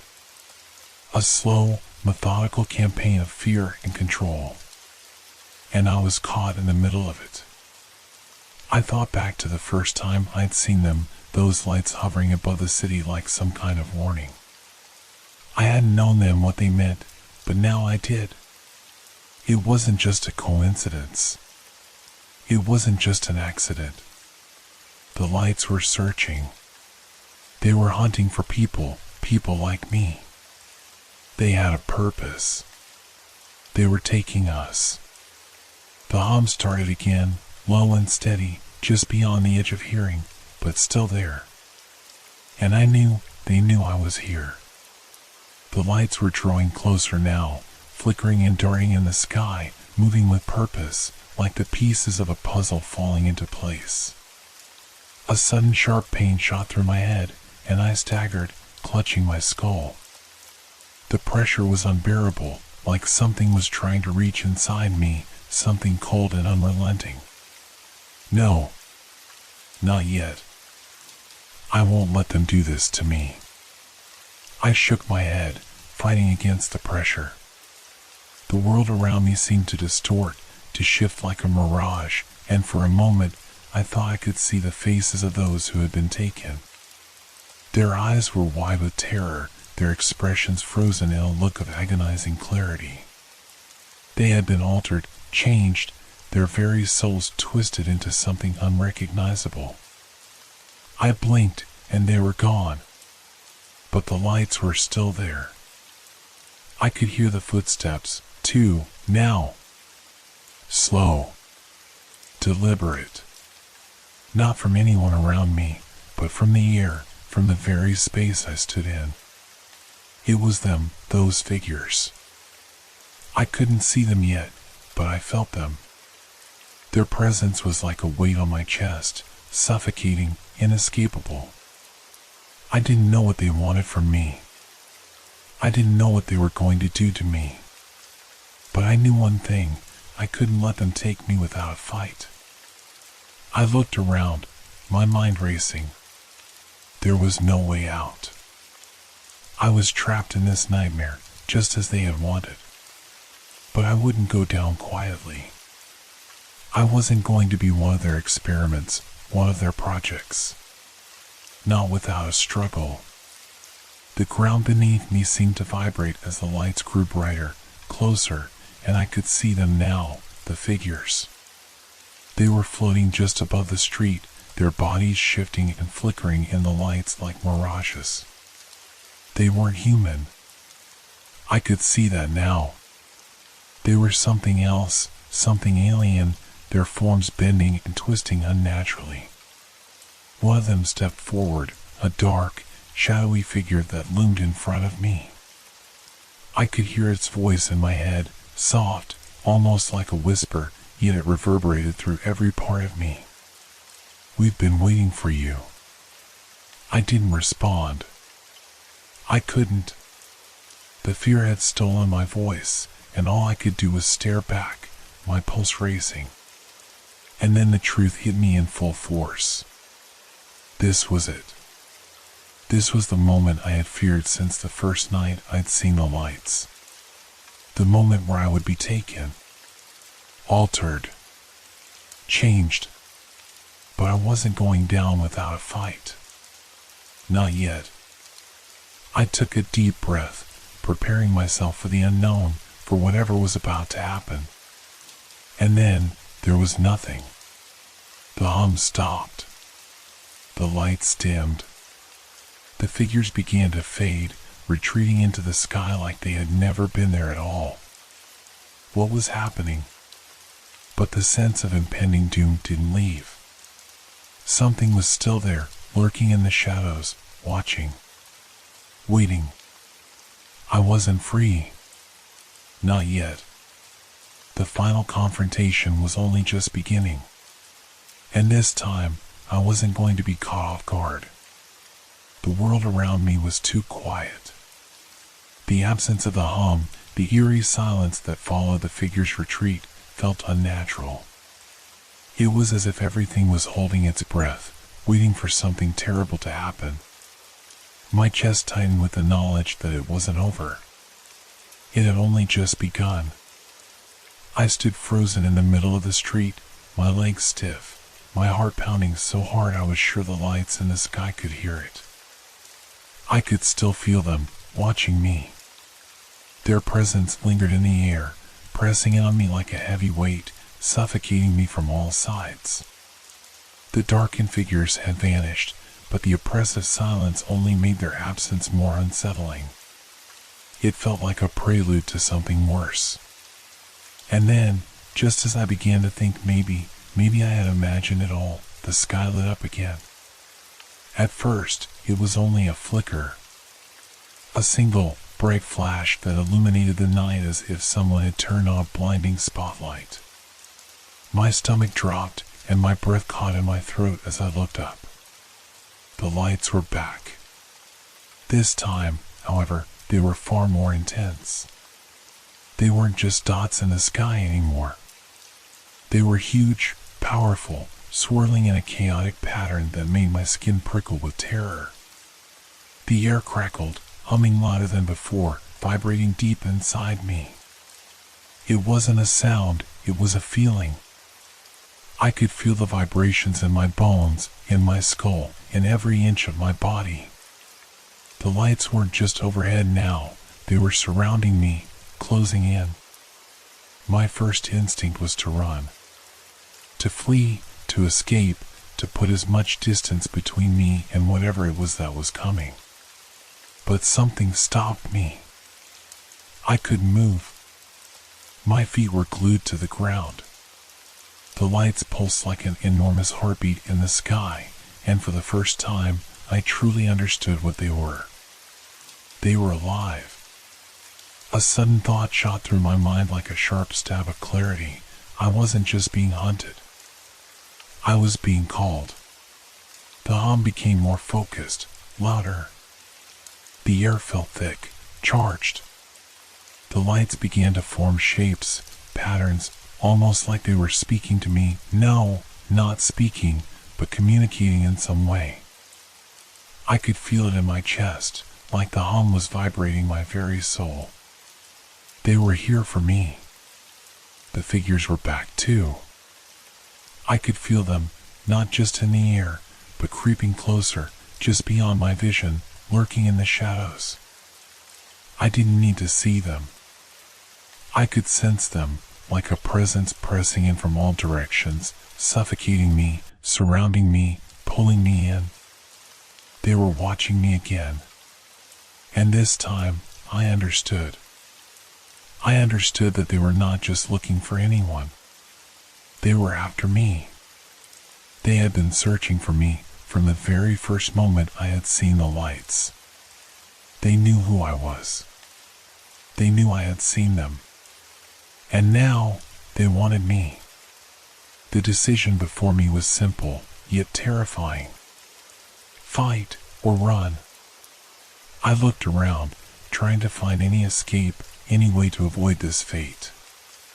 The streets were empty, the houses dark and silent, as if everyone else in the world had disappeared.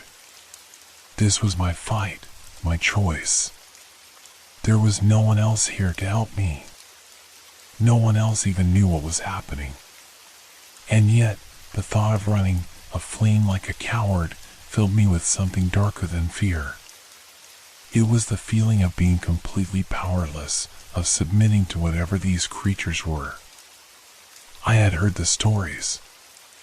I had seen the aftermath of their experiments on those who had been taken. They weren't just abducting people. They were breaking them, changing them. There was no coming back from that. No escape. If I ran, would I be any different from those who had been taken before? Would I be just another victim, lost to the darkness, to the lights? Or could I stand my ground? Could I face them even if I didn't know what they were or how to stop them? I felt a sudden surge of anger. I wasn't going to let them win. I wasn't going to let them take me without understanding what they wanted, without fighting for my life. If they wanted me, they would have to come and take me, because I wasn't just going to hand myself over. But I also knew the truth. The lights were powerful. The figures, whatever they were, could take me in the blink of an eye. I couldn't take them all alone. I wasn't sure how much fight I had left in me. I could hear them again. Their presence. They were closing in. It was like they were drawing near, and I could feel their gaze on me, pressing against my skin. The lights in the sky danced more wildly now, as if anticipating the moment when I would finally make my choice. They were waiting for me to decide. I took one last deep breath. My mind raced, my heart pounding in my chest. My instinct screamed at me to run. But the fire inside me, the rage and the fear, pushed me to stand my ground. I wasn't going to go down without a fight. I didn't know what I would face next, but I knew one thing for sure. Whatever these creatures were, whatever they wanted, I was done running. I didn't have the answers, but I knew this much. I wasn't going to let them take me without a fight. I steeled myself. My body tense, every muscle coiled, ready for whatever came next. And then, the lights exploded overhead, and everything went dark. I had made my decision. The lights, now swirling and crackling in the sky above me, seemed to pulse with energy, as though they were aware of my choice, anticipating the moment of action. I could feel the intensity building, like the very air was charged with static electricity, ready to explode. The ground beneath me vibrated with an unfamiliar rhythm, and my thoughts raced, each second feeling like an eternity. But as I turned to run, a sudden surge of cold swept through my body, like ice water rushing through my veins. My heart skipped a beat, and I stumbled, disoriented. I couldn't tell if the sensation was real or just a product of my growing panic. The world around me shifted again, like I was caught in some kind of strange dream, everything blurry and out of focus. And then I heard it, the hum. It was low at first, a soft vibration in the air, but it grew louder, more intense, until it was all I could hear. The ground beneath me seemed to tremble with it, as though the earth itself was vibrating in sync with the sound. My skin prickled, my hair standing on end, as the full force of the light's presence descended upon me. I tried to run, to move, but my body felt like lead. My legs refused to cooperate, my feet dragging through the air, like invisible strings were pulling me back, holding me in place. The panic in my chest rose, choking me, and I fought with everything I had left, but it was no use. Then, without warning, the lights above me flared brighter, and in an instant, the ground beneath me vanished. I felt myself being lifted off the ground, my body weightless, as though I were caught in the grasp of an invisible force. The hum rose to a deafening pitch, my eardrums vibrating with its intensity. My head spun, and the world around me blurred into a whirlwind of flashing lights and shifting shadows. The sensation was like nothing I had ever felt before. It wasn't just physical, it was something far deeper, something that rattled my very soul. I felt exposed, as if the lights were probing me, stripping me of everything I was. I screamed, but my voice was swallowed by the overwhelming hum, drowned out by the oppressive energy that surrounded me. For a moment, I thought I might black out. The pressure in my head was unbearable, like my skull might crack from the force. I felt my limbs go numb, my mind racing in a futile attempt to understand what was happening to me. But before I could even process it, the world around me shifted once more. The lights, the bright, blinding lights, flickered and shifted, no longer overhead, but surrounding me in all directions. I could see nothing but blinding white light, the kind that made everything around me feel otherworldly, as if reality itself was bending. I wasn't sure if I was still standing or floating. I wasn't sure of anything anymore. And then, in the midst of the overwhelming light, I saw it. A shape. A figure. It appeared out of nowhere, its silhouette sharp against the brilliant backdrop of light. At first, it was hard to make out, just a dark, indistinct shape, but as the lights began to fade, it grew clearer. A tall, thin figure, impossibly tall, with an elongated form that stretched beyond what was humanly possible. Its features were not visible at first, just a vague outline, but the more I focused, the more wrong it felt. It wasn't just the shape, it was the air around it. The figure seemed to distort the space itself, bending the light, twisting the very atmosphere around it. I could feel its presence pressing against my skin, its unnatural existence suffocating me. I tried to speak, to scream again, but no sound came from my mouth. My throat was dry, my body paralyzed, unable to move or fight. I was frozen, held captive by whatever force had taken me. The figure didn't move at first. It was still, its long arms hanging by its sides, its presence like a shadow in the blinding light. But then, slowly, its head turned towards me. It had no face. There was only a smooth, featureless surface where its eyes should have been, a blank mask of nothingness that seemed to stare into my very soul. The longer I looked at it, the more I felt the pressure build in my chest, a sensation of crushing weight that made it hard to breathe. I knew it was looking at me. I could feel its attention on me, its silent scrutiny. And in that moment, everything inside me screamed for release.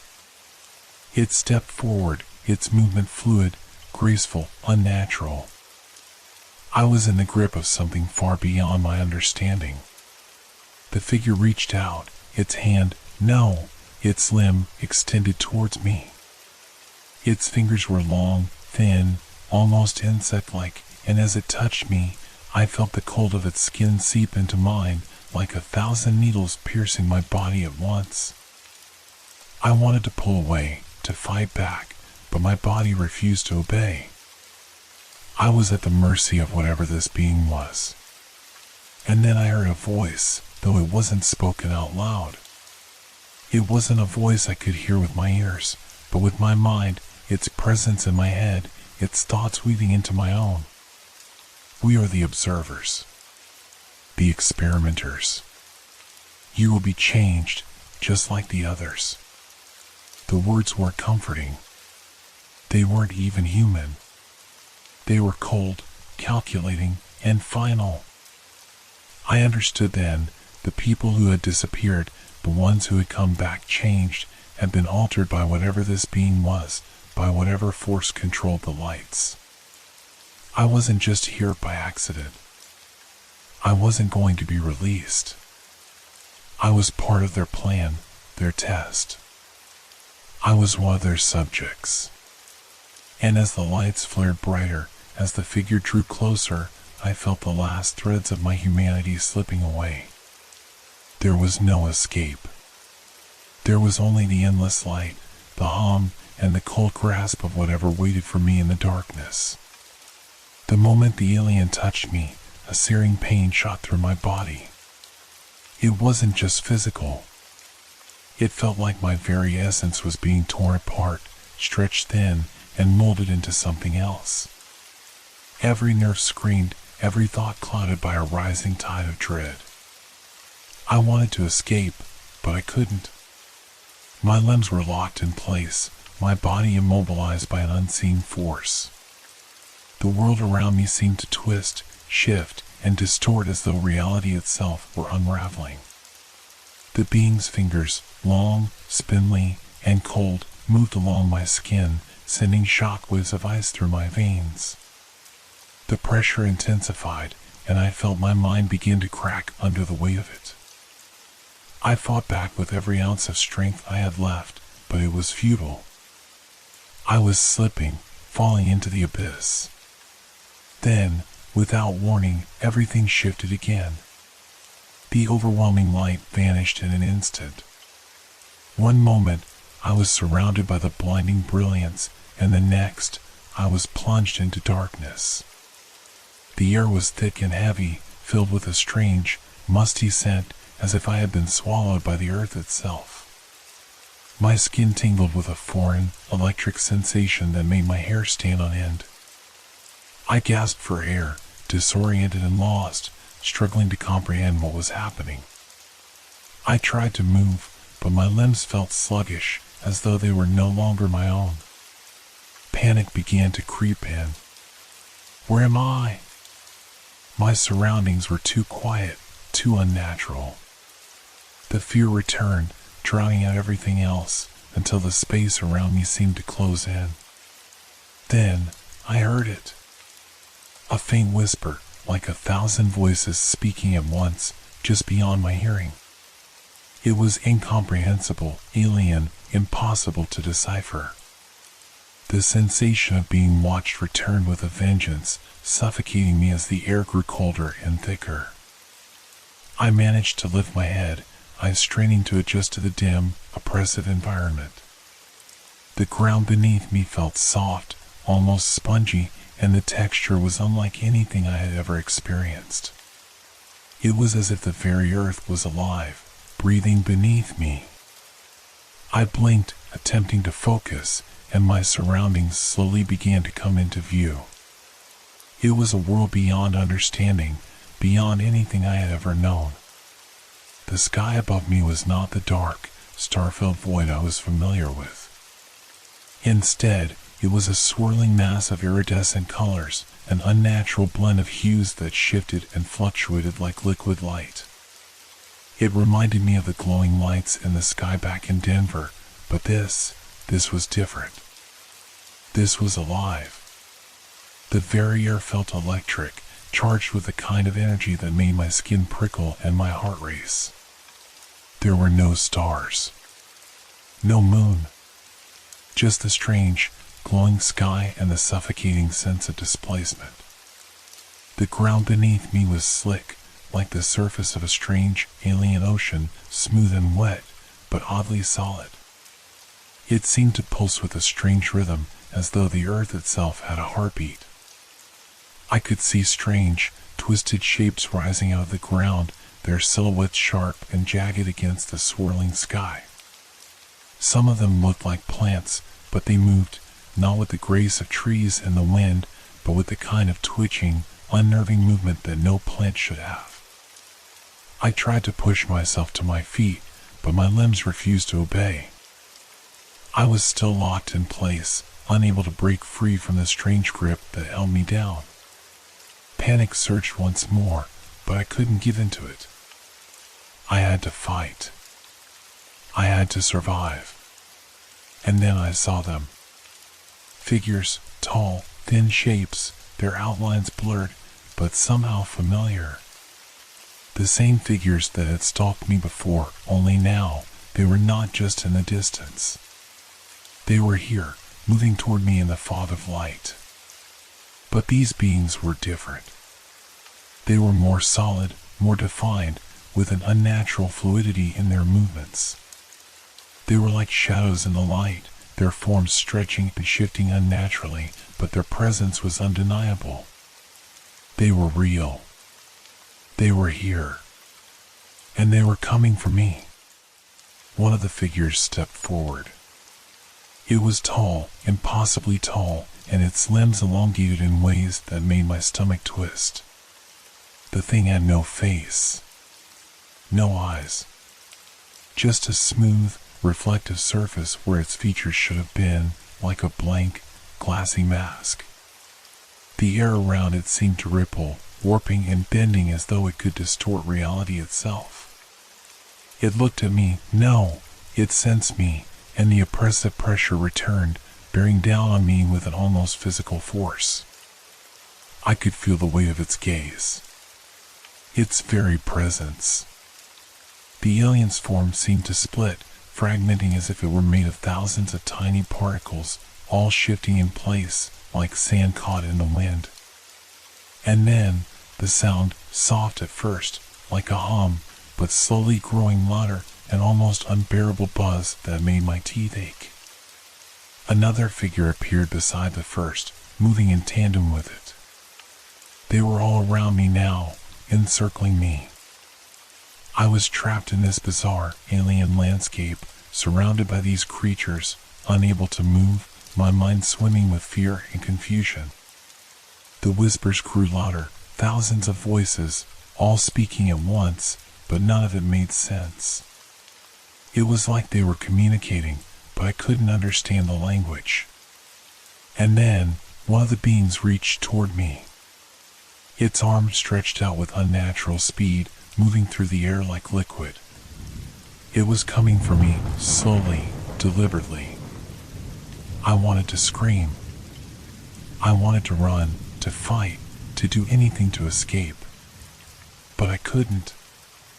My body was frozen in place, held by some force I couldn't see, some invisible grip. I felt a cold hand, a pressure against my chest, and then, something strange. It wasn't just fear that flooded my veins. It was understanding. A sudden, overwhelming realization that I wasn't just here by accident. I wasn't a victim. I was part of something. Part of their experiment. My entire existence, my life, my thoughts, my actions had been a part of their observations, their manipulations, from the very beginning.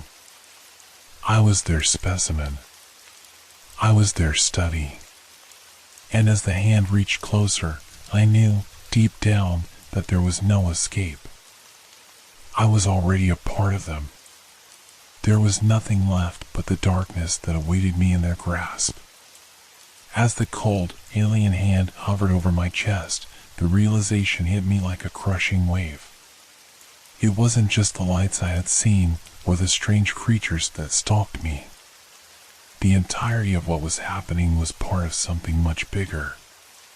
They weren't simply observing me. They were studying me, us. All of us. The people who had disappeared, the ones whose lives had been ripped away without explanation. We were experiments. The figures around me began to shift, the distortion in the air around them warping in ways that made my eyes ache. I couldn't move. My thoughts raced, but they were clouded by a deep sense of inevitability. The glowing lights that had terrorized Denver, the hum, the shadows, it was all connected. This wasn't just random abductions or inexplicable phenomena. This was part of a much larger scheme. A voice, soft and resonant, but not audible in the traditional sense, echoed in my mind. It wasn't a sound, but a sensation, a presence. It felt as if the words were etched directly into my consciousness, bypassing all reason, all logic, until I knew. I didn't need to hear it. I understood. We are the observers, the shepherds of this world. The voice reverberated inside my skull, chilling every nerve. The lights, the hum, the disappearances, it is all preparation for the next phase. You and the others are not anomalies, but part of a larger design. You were chosen. I wanted to scream. My mind screamed in protest, but my voice was silenced. There was no way to fight it. The truth had already consumed me. The figures around me slowly began to reveal themselves, their outlines sharpening. I could see them now, fully. They were not just creatures, they were something else. Their bodies seemed to be made of shifting light, a blend of organic and mechanical, their forms constantly fluctuating, never fully solid. They were the lights, and the lights were them. They moved as though part of some unseen network, as if they were not independent, but instead were connected by some force beyond comprehension. One of them stepped forward, its presence dominating the space. It extended its arm again, not to touch me, but to probe, to reach inside me, to extract something. The sensation was impossible to describe. I felt it deep inside, as if my memories, my emotions, my very soul were being pulled out and examined, dissected. We've watched your kind for centuries, the voice continued, the words more deliberate now. Your species has much potential, but you are flawed, volatile. You lack the unity necessary to evolve. We have come to correct that, to guide you into the next stage of your existence. The ground beneath me trembled. The sky above swirled in chaotic patterns, as if responding to the presence of these entities. The air crackled with energy, and I could feel it, the charge building, like the calm before a storm. Something was coming, and I was at the center of it. A second figure moved forward, joining the first. This one was different. Its face, or what passed for one, was entirely smooth, without features, but the air around it hummed with a strange power. I could see the patterns forming around it, the light coalescing, revealing a structure, a kind of architecture, stretching impossibly high into the sky above me. It wasn't a city, not in the way I understood it. It was something far beyond, an intricate web of lights and energy, constantly shifting and reconfiguring, like the blueprint of a living organism. Your kind is at a crossroads, the voice continued, no longer just in my mind, but vibrating through the very air. We have come to guide you, to bring you to your rightful place. The abductions, the disappearances, they are not isolated incidents. They are necessary for the grand design.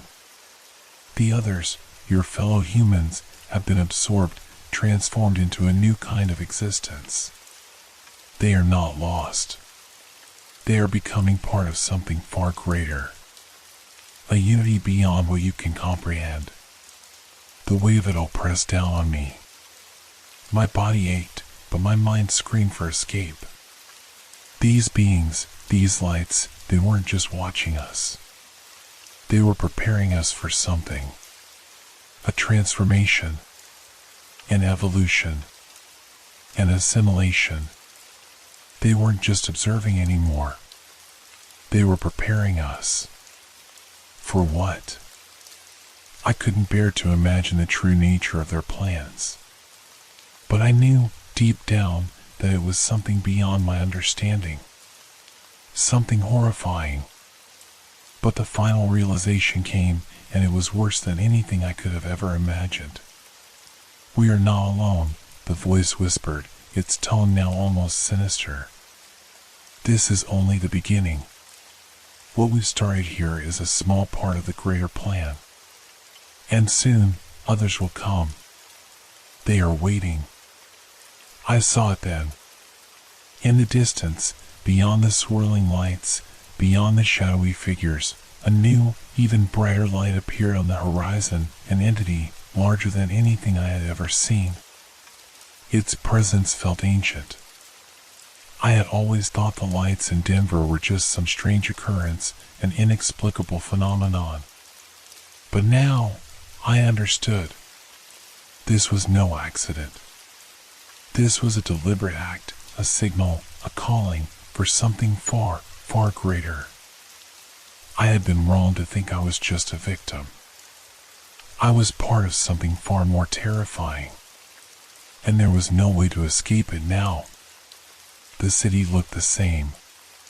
The streets were bustling with the usual traffic. The neon lights of downtown Denver flickered as they always had. People moved about their business, completely unaware of the nightmare that had unfolded in the shadows above their heads. As I walked down the familiar streets, my feet heavy with every step, it felt like I was no longer part of this world. The world I had returned to was an illusion, a veneer that masked the truth. Physically, I was unharmed, no bruises, no cuts, nothing to indicate the horrors I had endured. But on the inside, everything had changed. Every sound, every shadow, every flicker of light now seemed to carry a weight. There was a constant hum in the background, a reminder of the lights, of the presence that had haunted me. It was as though I could still feel their eyes on me, even though they were far away. I tried to shake it off, tried to convince myself that it was just the aftermath of a traumatic experience, that time would heal the rift in my mind. But nothing worked. The silence in my apartment felt suffocating, the empty spaces too loud. My thoughts were constantly interrupted by flashes of what I had seen, the glowing figures, the strange alien voices, the distant hum that had once been an uninvited guest in my mind, but now seemed like an eternal companion. I tried to reach out to people, to talk to my friends and family. But every conversation felt shallow, as if I were speaking a language they couldn't understand. They asked where I had been, why I hadn't returned their calls, why I looked so different. But how could I explain what had happened? How could I tell them that I had been taken, studied, that the lights weren't just lights, they were something far more sinister? That they were not from our world, and they were not done with us? I didn't even know how to explain it to myself. The world around me continued on, untouched by the strange reality I had glimpsed. I wondered if the others, the ones who had been taken, felt the same way. Were they also walking through the same disjointed world, disconnected from everything they had once known? Or were they gone, transformed into something beyond human comprehension, as the beings had suggested? The days blurred into one another. I spent most of my time at home, staring out the window, waiting for something to happen, waiting for the lights to return. I kept looking up at the sky, hoping for some sign, some flash, but nothing came. At least, not yet. But the quiet was more terrifying than the lights. It was as though the calm before a storm. I could feel it in my bones, the heavy anticipation, the nagging fear that I had not truly escaped. That what they had started, what they had planned, was far from over. I started noticing things, small things, that made the hairs on the back of my neck stand on end. A shadow darting across the street. A reflection in the window that wasn't mine. The flicker of a light, too brief to be noticed by anyone else, but enough to send my pulse racing. I was beginning to doubt my own senses, but deep down, I knew something was coming. The lights, the creatures, they weren't finished with me yet. And I couldn't shake the feeling that they were watching, waiting for the right moment to make themselves known again. I was not just a witness to their plan, I was part of it. And as much as I wanted to deny it, I knew the truth. The world I had once known was slipping away, replaced by something much darker. Something that had always been there, lurking in the periphery, waiting for the moment when it could claim us all. I tried to sleep, but the nightmares were constant, flashes of the lights, the creatures, the otherworldly world I had seen. Each time I closed my eyes, I saw their faces. The faces of the people who had been taken, transformed, and now lived in a place beyond my understanding. I knew they were out there, somewhere, no longer human, but something more, something that could never return to the life they once had. And then, one night, I woke up to the sound I had come to dread, the low hum. It wasn't just in my mind this time. It was real, reverberating through the walls of my apartment, vibrating my bones. I ran to the window, heart pounding in my chest. The sky outside was clear, the stars twinkling in their usual patterns. But I couldn't shake the feeling, the overwhelming sense that the lights were out there, watching, waiting. They hadn't forgotten me. They had only been biding their time. I turned away from the window, my heart sinking, knowing that this was only the beginning. And somewhere, deep down, I knew I would never be free. It started with the subtle things. A shadow out of place, a flicker in the corner of my vision. At first, I tried to dismiss them. I told myself it was the result of everything I had been through, the trauma, the sleepless nights, the fear that wouldn't go away. But no matter how hard I tried to ignore it, the strange occurrences kept happening. It began with the hum. The same low-frequency buzz that had once filled the air before the lights appeared. I would hear it at night, just as I was drifting off to sleep, so soft that I thought I had imagined it. But the next night, it was there again, stronger, clearer. It reverberated through the walls of my apartment, curling around my spine and crawling into my thoughts. I tried to convince myself that it was just the old building settling, or maybe the sounds of traffic from the streets below. But deep inside, I knew it wasn't. I would walk around the apartment, trying to focus on something, anything, to ground myself, but the walls seemed to close in. The air was thick, charged with an energy I couldn't see but could feel pressing on my skin. At times, I'd catch the briefest glimpse of movement in the periphery of my vision, like someone walking past the doorway just as I turned, but when I checked, there was no one there. The rooms felt wrong, as if something had shifted just beyond the edge of my perception. The worst part was the visions. They didn't come all at once, but in fragments, glimpses of things I didn't understand. I'd close my eyes for a moment, and when I opened them again, the world around me would change. The shapes of furniture would twist and bend in unnatural ways, the light from the window would flicker, and I would see them, the creatures, the figures from the lights, standing just behind me, watching me. I'd spin around, but they were always gone, leaving nothing but the cold, unsettling silence. I tried to talk to my friends, but they couldn't understand. They saw nothing.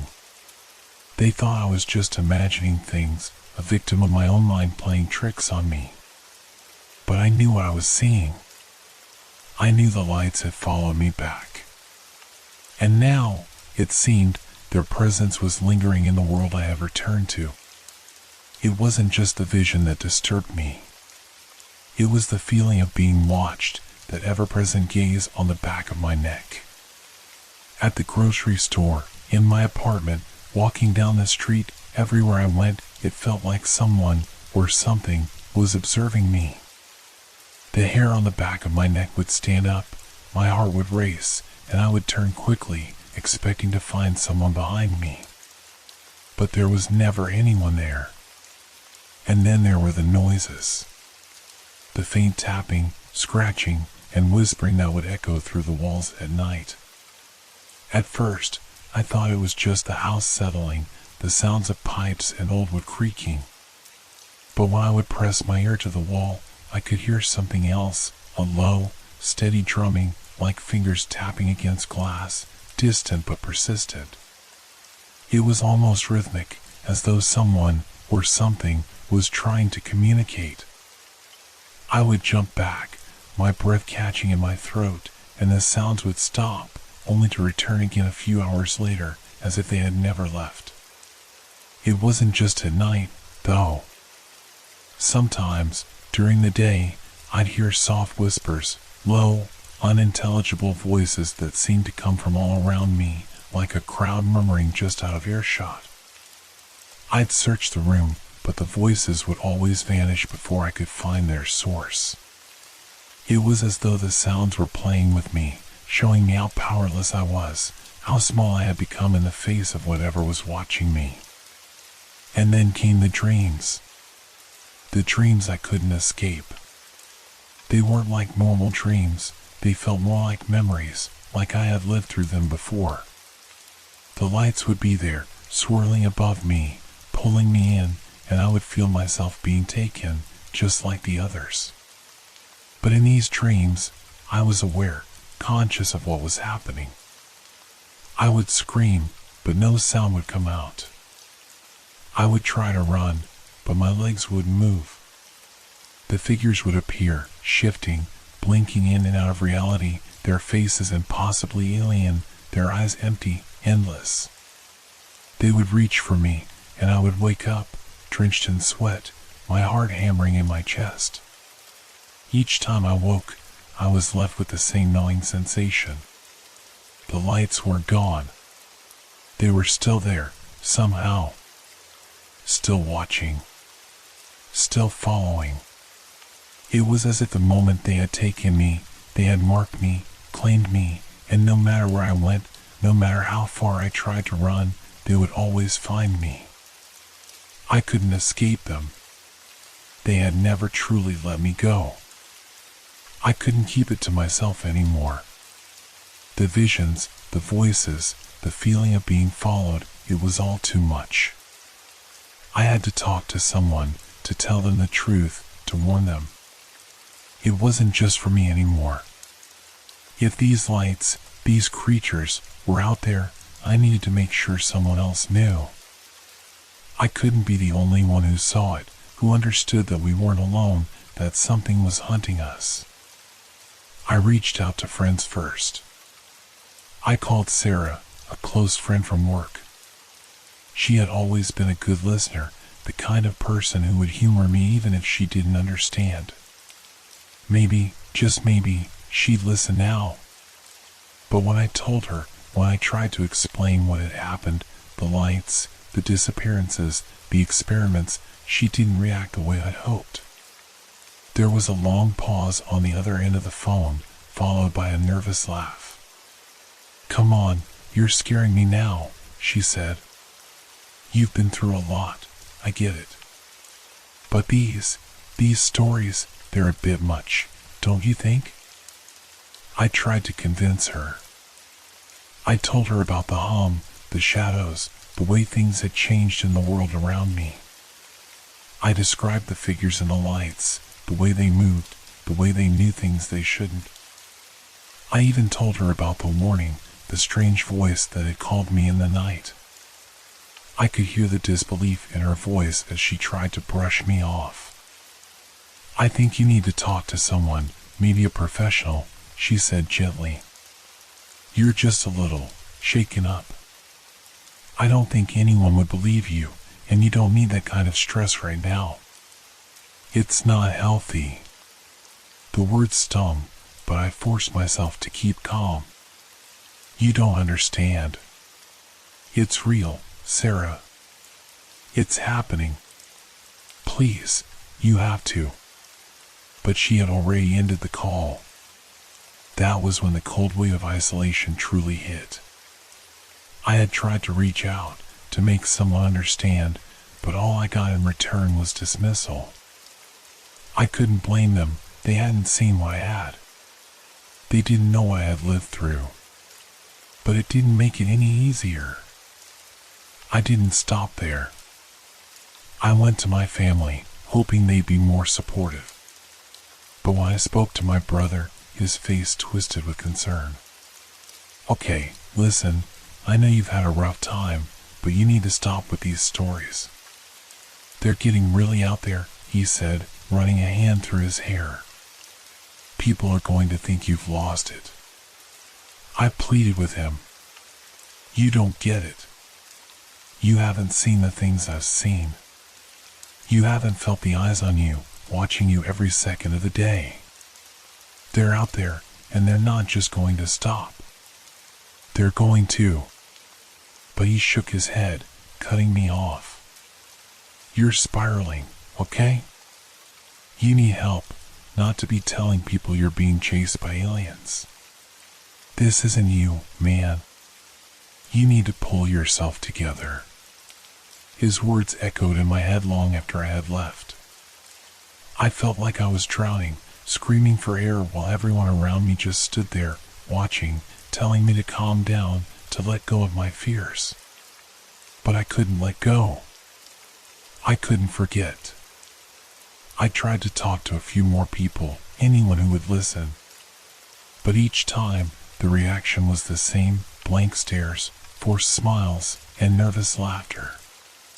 The more I tried to explain, the crazier I seemed. I could hear the doubt in their voices, the way they'd shift uncomfortably in their seats as if I were some kind of puzzle they couldn't figure out. Each conversation ended with the same words: "It's just stress," or "You're just imagining things." The more they dismissed me, the more I started to doubt myself. Was I crazy? Was this all just a product of my mind, a result of the trauma I had endured? Maybe they were right. Maybe I was just seeing things. Maybe the lights were nothing more than a figment of my imagination. But deep down, I knew the truth. I had seen it with my own eyes. I had felt it, in my bones, in the air around me. I had been taken, marked, and I wasn't the only one.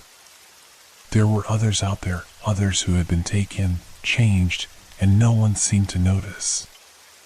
No one seemed to care. The whispers grew louder in my mind. I couldn't ignore them anymore. There was something out there, something beyond the lights, something darker. But no one would listen. No one would believe me. And so, I was left alone in my fear, trapped in a world that was no longer safe, but with no one who could understand. I couldn't stop what was coming, and no one seemed to care enough to stop it with me.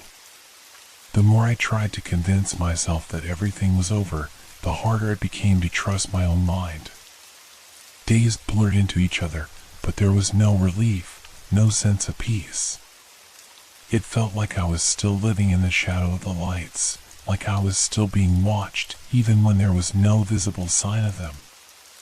The world around me felt thin, stretched too tight. Every sound, every movement seemed to echo with a deeper meaning, like it was part of some unseen design. I kept asking myself, had I really escaped? Was I back in Denver, in my own home, safe from whatever had taken me? Or was this just another layer of the trap they had set for me, another stage in their never-ending game? I couldn't be sure anymore. I woke up one night, drenched in sweat, my heart racing, and immediately felt the familiar wave of dread. I listened for the hum, the one that had haunted me, but it was absent. At least, I thought it was. I stood still, my eyes wide in the darkness, trying to separate the sounds of the night from the fear that had taken root in my chest. Nothing. No hum. No flicker of light outside my window. But then I heard something else. A subtle scratching at the door, soft but insistent, like someone or something was trying to get in. I froze. My pulse spiked, and I struggled to keep my breathing steady. It couldn't be them, could it? The thought made my stomach churn. I moved toward the door cautiously, listening closely. But by the time I reached it, the sound stopped. I told myself it was nothing. Maybe a tree branch tapping against the window, or a cat prowling around outside. But deep down, I knew better. Something was out there. I didn't sleep the rest of the night. In the days that followed, I began to see things I couldn't explain. At first, it was just shadows at the edge of my vision, fleeting shapes that darted just out of reach when I turned my head. But then, the shadows started to take form. Faces. Eyes. Figures that seemed to watch me, their features too distorted to be real. They were always there, just out of focus, and whenever I tried to look directly at them, they vanished. I would close my eyes, only to see them again, standing behind my eyelids, staring at me with an intensity that made me feel like I was suffocating. Sometimes, I would walk through the city, trying to shake the feeling of being haunted, and I'd catch glimpses of them in the windows of buildings or in the reflection of storefronts, familiar shapes, the same hollow eyes. Were they there, or was I just imagining it? I couldn't tell anymore. I thought I was losing my mind, and I hated myself for it. For a while, I tried to keep going through the motions, pretending like nothing had changed. I went to work, I ran errands, I met with people. But every moment was a struggle. Each person I spoke to felt like an illusion, a ghost of a life I no longer recognized. Their faces were too perfect, too still, and I couldn't escape the feeling that they were watching me, waiting for something. And the lights, they were never far from my thoughts. In every reflection, every flash of brightness, I was sure I could see them, hovering in the distance, just beyond reach. At night, the doubts began to gnaw at me. What if they never really left? What if the entire world I'd returned to was just another version of the trap, another phase in whatever experiment they had planned for me? Had I truly escaped, or had I only walked further into their web? I started to question everything. My own memories began to feel distorted, as though they were slipping through my fingers. I couldn't remember the details of my escape. Had I really run from the lights, or had they just let me think I did? I would look in the mirror, and for a split second, I didn't recognize the person staring back at me. Who was I? Who was this? Someone who had seen things, who had been to another place, another world, and returned, but not really. Not completely. Something was different. I could feel it in my skin, in the way the air tasted, in the way the light shined. Was I still being hunted? Was it all a dream? My sense of time began to stretch and warp. Some days, I couldn't remember how long it had been since my last encounter with the lights, or maybe it had never ended. Maybe they were still there, still following me, waiting for the moment when I would slip up.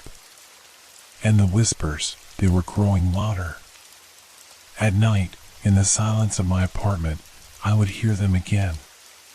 At first, it was soft, like a distant murmur, but it would grow louder, closer, until I couldn't tell whether it was inside my head or coming from the walls themselves. "Come back," they whispered. I shook my head, trying to block them out. But the words sank deep, and soon, I couldn't tell if I was hearing the whispers from the outside world or if they were coming from inside me. What was real?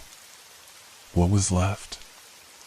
I began to wonder if I had ever truly escaped at all, or if I was still caught in their web, still trapped by the lights, the shadows, and the whispers. Had I really made it out? Or had they simply altered me, twisted me into something that could never escape, no matter where I went?